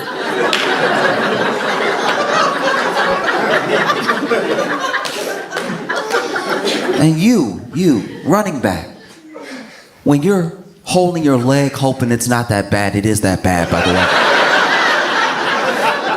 Hoping it's not that bad. You're dragging it, trying to celebrate with everybody because you're behind, because everyone sort of ran to where the touchdown was and you were hurt, so you couldn't get there, and then everyone trampled you, but you got up, which is important. When you're all lifting your helmets, like they're the helmets of warriors. I want you to think about this speech. I want you to give yourself this speech every day that you go to a job that you hate. Because this is how you're going to get through life. This is an all-American pep talk. Now go out there and win. Or don't and hate yourself for the rest of your life. But go out there and do it, right? I felt like Gail got a way worse pep talk than that. I feel like Gail's pep talk was just like, girl, why are you so nervous? You ain't gonna die. You know how hard it is to die? You're not gonna die. Just because you're going miles above the earth and then they shoot you in there with fire, you're not gonna die. It's just, you know what I mean? It's gonna be a little explosion under you, and then that's gonna shoot you up in the air, and then you'll be in space. You'll be floating. And I'm sure they got it under control. I'm sure you're not gonna float forever and then never come back. I don't even think they would let that happen, all right? And then when you come down, I'm sure it's gonna be fine. I'm sure you won't be like, oh! Like, I'm sure it's gonna be fine. When you head back down, I bet you it's gonna be so smooth. You're gonna be floating down in a little parachute they do, and then I guarantee it. And then when you fall, you know, when the little craft hits the ground, you won't break your back at all. You know what I mean? That's already been done. We talking research in the 60s and 70s where people came back down and broke their whole back. That's not you, okay? That's not gonna be you at all right? All you gotta do is just trust the experts that have already built this thing. Trust the people that trained you and went through the process of what's gonna happen. And trust that, you know, at the end of the day, God is in control. So if it's your time to go, it's your time to go anyway. It's not like, you know what I mean? Like, you know, you do all the math you want, but if the Lord wants you, he'll take you. And that's, you know what I mean? That's not, you know, we not on our time, we on God's time. And so if God wants you to die right now, you be dead. You know what I mean? It's like, why are you worried? Just, you know, You made everything right with everybody before you went, right? Like, it's not like you even need to. I'm just saying, like, when they close the door, just ask for forgiveness, and then let what will be, you know? Que sera, serat.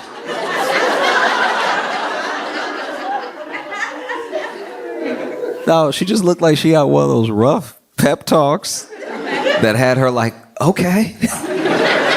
And they went in there. And when they shot up, they had about, I had to read this part, I wasn't sure, but they had about 4 minutes of like weightlessness, which I thought was zero gravity. It turns out it wasn't actually zero gravity. They were falling, but slowly, because they went up to the, I'm gonna mispronounce it, but they went to like the Kármán line.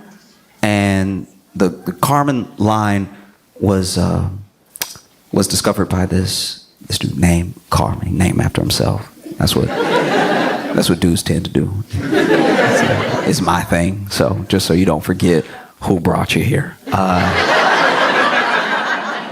But yeah, Kármán was he was German, and you know I had the absolute pleasure and the honor of going to the Jet Propulsion Lab today and getting a tour. Well, don't clap for me. I didn't know anything before I got there. But I got a tour, and they they were explaining that Kármán was German, but he came over before. He wasn't a Nazi. He came over before everything really popped off in Germany, and then he actually helped develop rockets to shoot at the Nazis. He was kind of the most opposite of a Nazi you could be. He was kind of like, hey, get them, right? Which did make it awkward when we brought those Nazi scientists here. That's gonna be a quiet day in the lunchroom. Woo! You just eat your sandwich, it's like, oh, hello, Hans.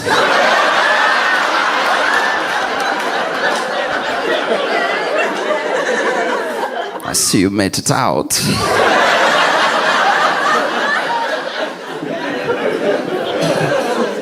Beautiful weather.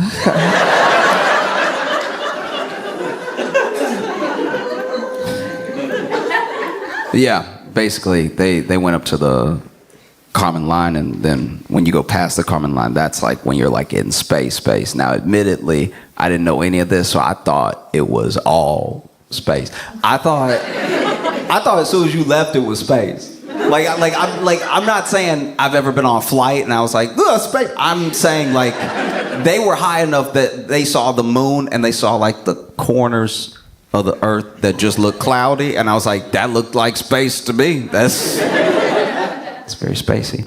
And what I loved about them floating, so a lot of people gave them like a ton of flack as if they were just taking selfies the whole time. It's not they were taking selfies, there's just cameras in the thing. They were looking at the cameras, but the cameras are above the window. So everybody's like, why are you looking at the camera? Look out the window. It's like, no, they were looking at both. They can see the window because the camera's right above it. And so they were looking in the camera some of the time, but you can see where everybody's looking out the window too. And they were weightless, so they were all excited. They're like, oh, look. And they were like, one of my favorite things was at every stage, there's just so many there's so many shots of Katy Perry floating in front of the camera that were genuinely very fun. Like they're like someone will just be in the middle of like, and then Katy Perry.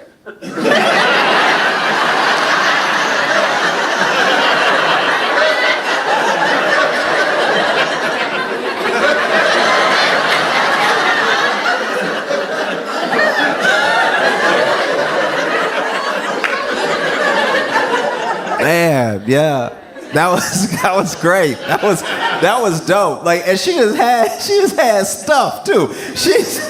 There was one point she had this daisy, and I was like, all right, yeah, I guess.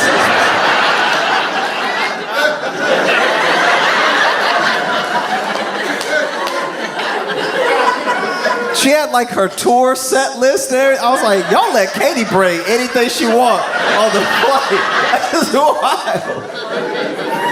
Man. I was half expecting Katy to bring a picture of Katy up there.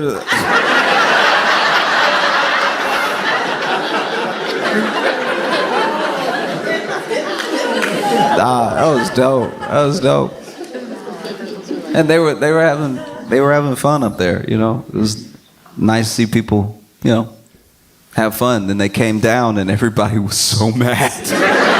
Everybody was so mad at them. Everybody treated those 6 women like they were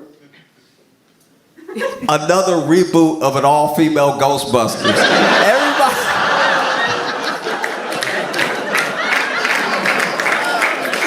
People were so mad at them. They landed and people were like, why'd you go in space? Why are you floating, Katy? Like, geez, sorry. Man. And admittedly, they got out and I did see Katy's interview. Right when she got out of the craft, and look. All right, I'm gonna do my best. Okay. I know when somebody is like annoying or odd online and you say one thing, you're one person that says one thing, it's not in your mind that big of a deal because you're one person saying one thing. You might not even be saying anything that nasty. You're one person saying one thing. But if 10 million people all say something, we are now piling on one person who didn't do anything but be, I don't know, I guess a little tone deaf or annoying or whatever, right? So quickly, what could have been like a couple people being like, that's not it, turned into the entire internet being like, oh, send her back.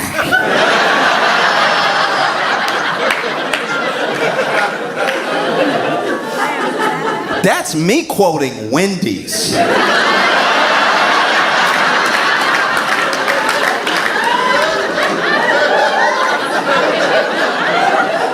You know Wendy's, the sandwich company. You know Wendy's of baked potato fame? Wendy's. Wendy's was like, send her back. And then even, you know, Katy's team shot back at Wendy's like, how dare you wish death on Katy Perry? It's like, all right, both of y'all need to chill because she didn't die the first time. They said send her back. I don't think anybody's wishing death on. All right. And then, you know, she had her interview, and I've been the person who has tried to help the person who didn't hear what they sound. Okay, a good example is there was a foreign exchange student one time at my school, and whenever people transfer, especially like the year's already started and they transferred, right? That is an easy target for other kids. That's a kid that's not, I'm not saying they have to get bullied, but are potentially gonna get bullied because now anyone who is at the bottom of like the high school hierarchy, there's a new person. We don't know anything about this person, so unless they prove that they're very, very cool very, very quickly, they can be at the bottom. And because no one wants to be at the bottom, the people that were at the bottom also pile on this person, right? And so I remember just being in conversation with people like, hey, chill, leave them alone. I know they're a little odd. I look back, I was bullied. I was bullied when I was a kid. And now as an adult, I look back and I'm like, bullying is wrong, but I do see where a couple of them were coming from at certain points where I was doing the most. Like there were a couple times I did open myself up to some scrutiny. Yeah, I mean, like there are a couple of days that I could have not been humming some musical theater number so loud in the boys' locker room. Like I could have not invited some of that in. I know I was just being myself, and everybody should be allowed to be themselves, but there's also common sense. And I don't know. Yeah, I was definitely in that situation one time as a kid. And I was like, hey, look, I know that they're different, but they're different. Just chill, right? And then one time they took out all the crystals, put them on the desk. Class hadn't started yet. All the crystals on the desk. Everybody, look, what you doing? It's like, oh, these are my crystals. And then I was like, all right, y'all, be cool. Be cool. And then they grabbed 2 of the crystals and they're like, brrr. I'm like, not, see, you're not helping me help you. You see you're not helping me help you right now. Who else in the class? Who else doing it? I'm not saying don't be an individual. I'm just saying you know these aren't good people around us right now.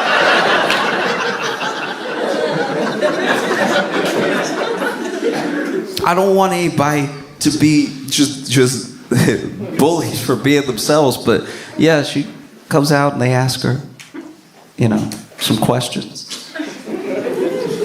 And admittedly, this is the other thing people got to keep in mind, that some of the questions they asked her were a setup because that person interviewing her was not like a journalist. I'm pretty sure they worked at Blue Origin. Because the first thing they say to her is like, you're officially an astronaut. She didn't say that. They said that to her. And she was like, thank you. And then they were like, tell me how you feel. And she was like, I feel so connected to love. Y'all be cool. See what I'm saying? You see, this is how it happens. I know. I heard it too. I know. But y'all be cool. Because Katy Perry was doing a lot. In fact, Gayle K, they asked Gayle K, they were like, hey, what was it like? And then she was like, oh, we get up there and Katy actually sang. When we were up there, she sang What a Wonderful World. We were up there. And to me, just to me, that sounds like a little too much. We only gonna be up here for like 5 minutes. I don't know if I want to be floating, listening to what you've elected to sing to us. It wasn't like they were floating like, Katy, now! Like that wasn't... I'm guessing. I don't know. I'm not saying anyone didn't enjoy it either. All I'm saying is that that's what Gayle Cake said, and when she said it, I had hoped. This is what I genuinely want from the bottom of my heart, is for Katy Perry to have sang What a Wonderful World like Louis Armstrong. That would have been fire. I'm not gonna lie. That's a Katy I can get behind. If Katy, I see it in green. Railroad through. Floating? If Katy Perry had been floating, singing what a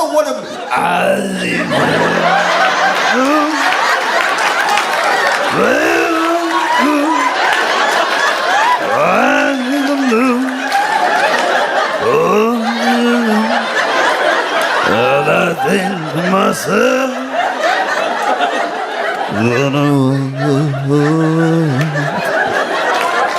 be amazing. Oh. That would have been incredible. Look, that's the thing that I don't know how much they paid to take that flight. I would pay that much money to see Katy Perry do that, floating. That'd be amazing. But you just, in your heart, you kind of know that's not what she did. You know what I mean? You know she did it in the most like theater kid way possible. You know what I mean? They in space, they float, and she was like that. Go ahead and plug up that one ear. Try to find the note somewhere. And you floating too, so it's extra hard to find.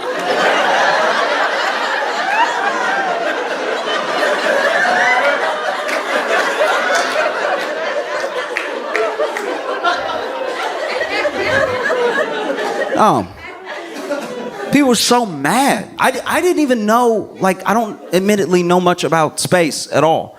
I don't at all. That's the wildest thing is that I shouldn't even tell you this, but basically, okay, so I went to the Jet Propulsion Lab and they showed us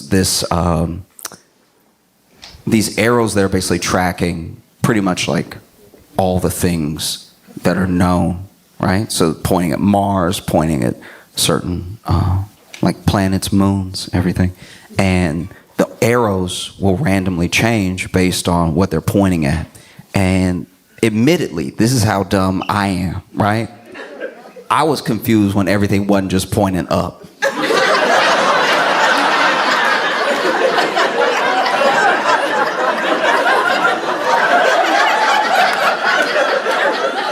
I'm not a flat earther. But I can see how people get there because in my head, it said Mars and then it went left and I was like, Mars ain't left. This thing broken. Mars ain't left at all.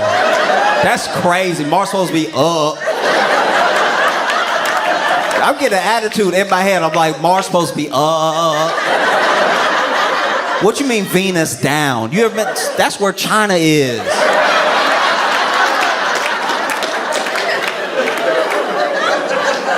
People don't have any sense, you know what I'm saying? Like, that's wild. They just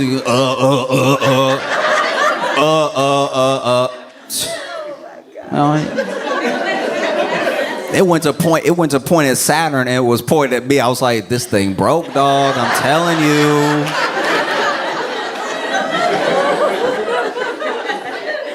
No, I don't know much about space, and there were so many people that were like, they faked the whole thing. They didn't even go up. They never went up at all. The whole launch was AI, and then when they landed, that was a tape from a different time, because those people definitely died. And it's like, no, they don't need to fake it. They don't. I'm not trying to come out in support of like Blue Origin specifically, but it's like they don't need to fake it. This is like the 11th one that they did. They did like 10 of these already, and no one cared. Like they didn't do the whole press run like they did for this one, so they just did 9 of them in peace. The first one that they did, I think, was William Shatner was on it, and he was like, I was saying all this space stuff, and it's like, bro, you also... Like that is the one thing I'll say. That is like the one critique that I have of the internet's response to this is that it's like, a part of me is like, y'all are mad because it's all women. You know what I mean? When William Shatner got off and he was saying all the space stuff, you were like, oh, William Shatner got to go to space. That's so cool. And it's like, yeah, that is cool. That it's cool for anybody to get to go to space because it's space. It's rare, you know? But you can't let him off the hook for saying like hoity-toity stuff just because he played space.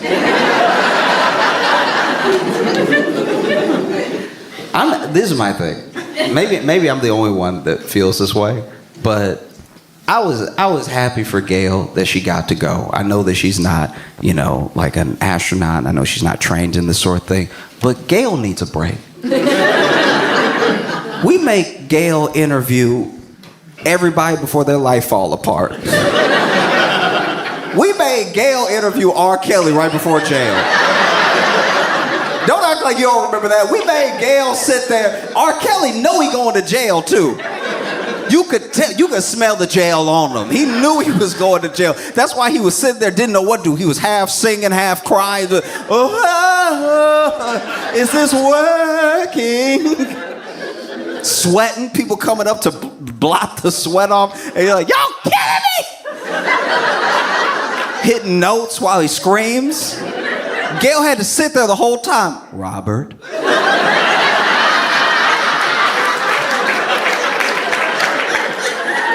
Robert. Are these cameras on? I hope these cameras are. Robert. Gail needed a break. Let her have a break. You know, let her go to space for a second. Because there's not that many differences. Tons of similarities in the people who went up to space and the people that went to Coachella. There's a ton. Both have potentially horrific bathroom experiences. You know what I mean? Like true, imagine. Because first of all, you at Coachella, right? and you just trying to get through your day, see your favorite bands, have experiences with your friends. You're financing this thing. It's going to take you months to pay off, trying to make the most of it. And so maybe, yeah, you had a chili dog before you came.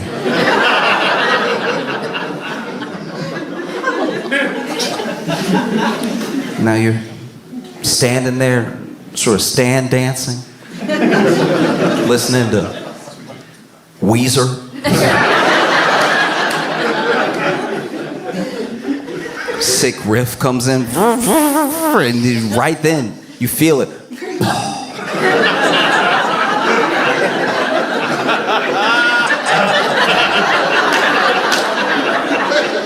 Not a quiet one.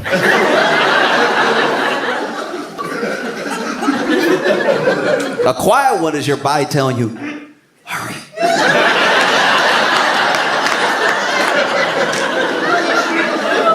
You ever have one of those quiet ones that like, it's just a moment, and only you know it happened. You're the only person in the world that knows. It reminds me of those moments in a horror movie where a little kid's like, run.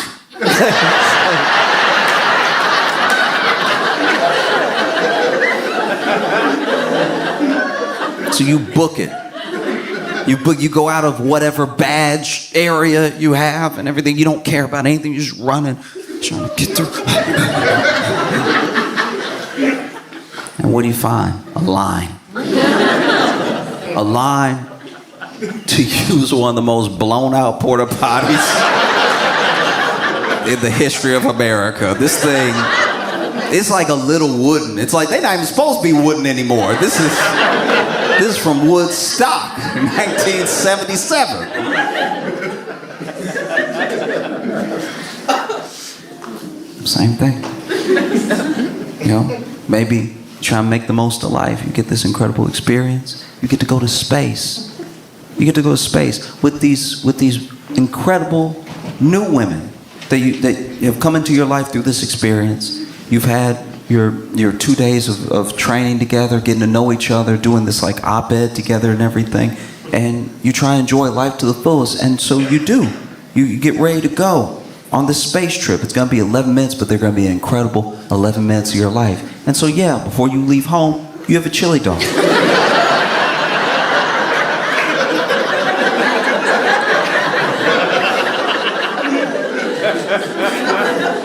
You have a chili dog, and you're walking on, and you ring the bell. You're having a good time. You strap in and everything, and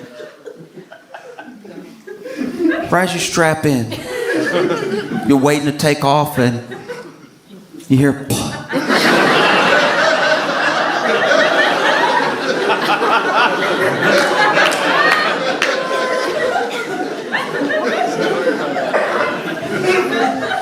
They take off, you feel a couple G's, you're like, no.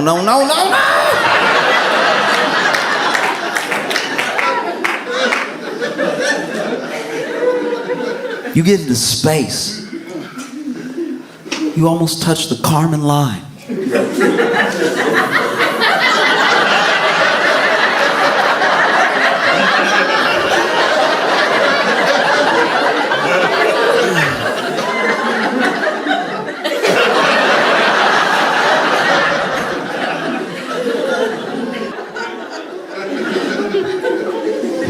Then you hit the ground. You hit the ground. Plop. Okay. I made it. 11 minutes. I held it together. You pop out of the little pod, trying to calmly look for the nearest bathroom. Everybody clapping. Everybody clapping. Oprah there, the Jenners, everybody clapping. And then somebody runs up. How's it feel to be an astronaut?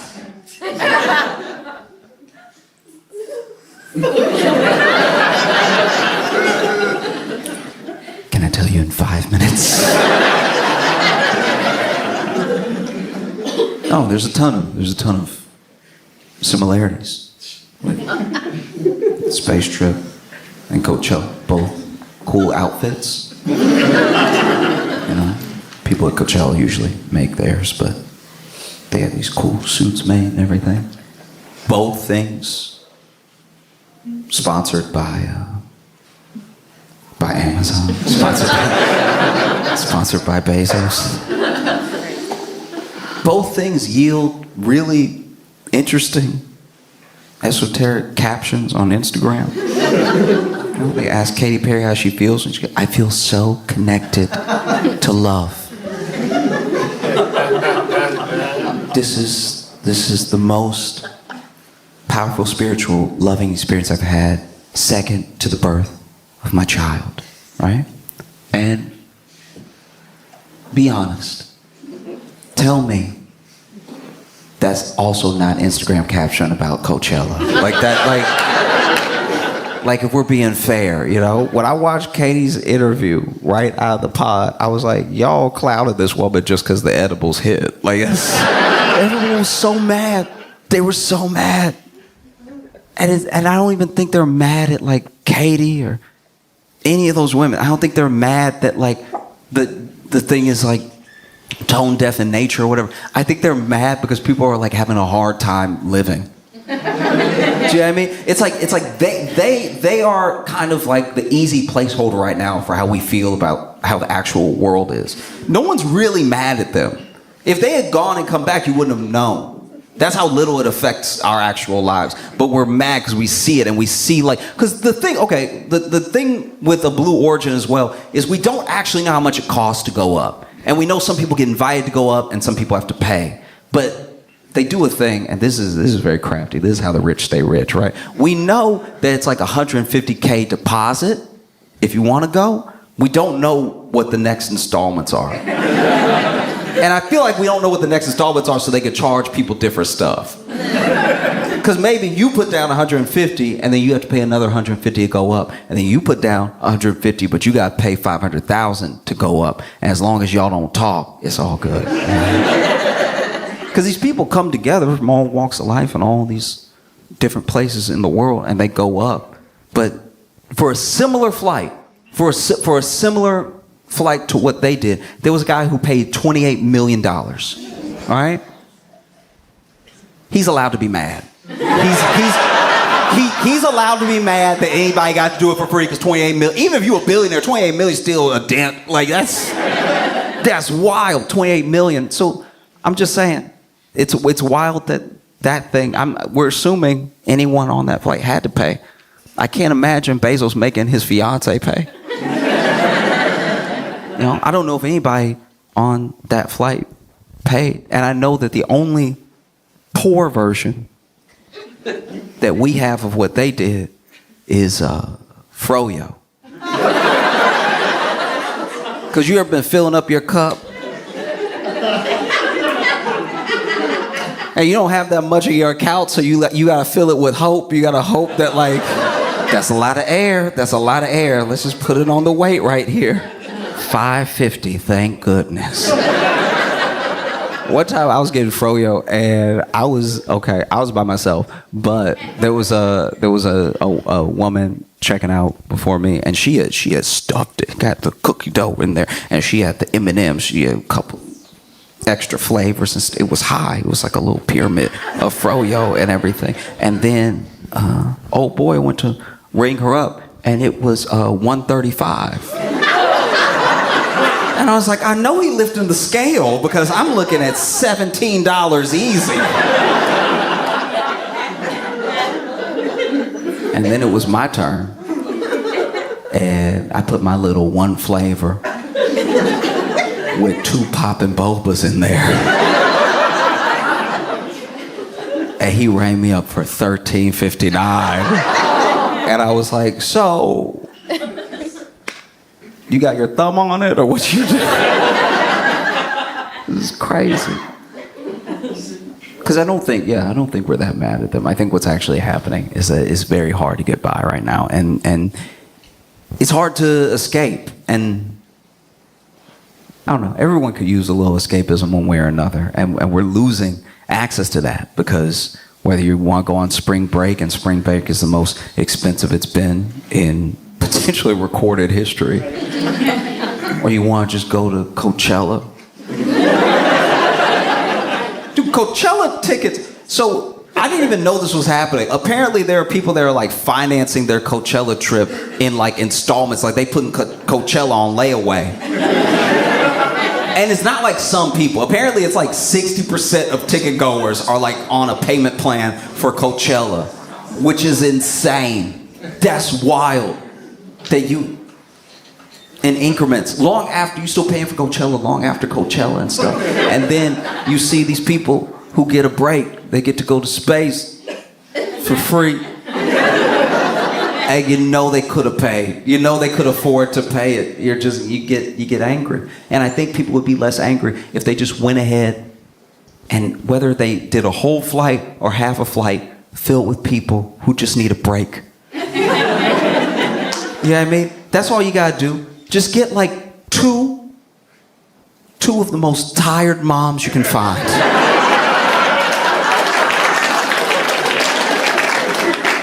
And you barely have to pitch them. It's like, look, you will be weightless for 5 minutes. They'll be like, put it in my veins. You know, just find like one server who's done like 2 doubles in 2 days. You will go to space and you won't be able to hear anything. Yes, that sounds right. You know, just somebody who's down on their luck, just needs to pick me up. Somebody who life has been incredibly hard for. You just grab them and you tell them, hey, I want to give you a trip to space. It won't be long, but it'll be spectacular. You will see Earth in the way that few people will ever get to in their entire lives. You'll see the beauty of the entirety of the planet, and you'll see how small all these people, all these problems, all these things are in the grand scheme of the universe. And Katy Perry will sing What a Wonderful World like Louis Armstrong to you.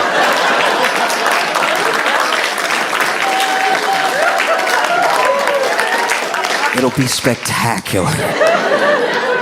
Y'all been amazing. Thank you so much. I appreciate y'all so much. Y'all have a fantastic night.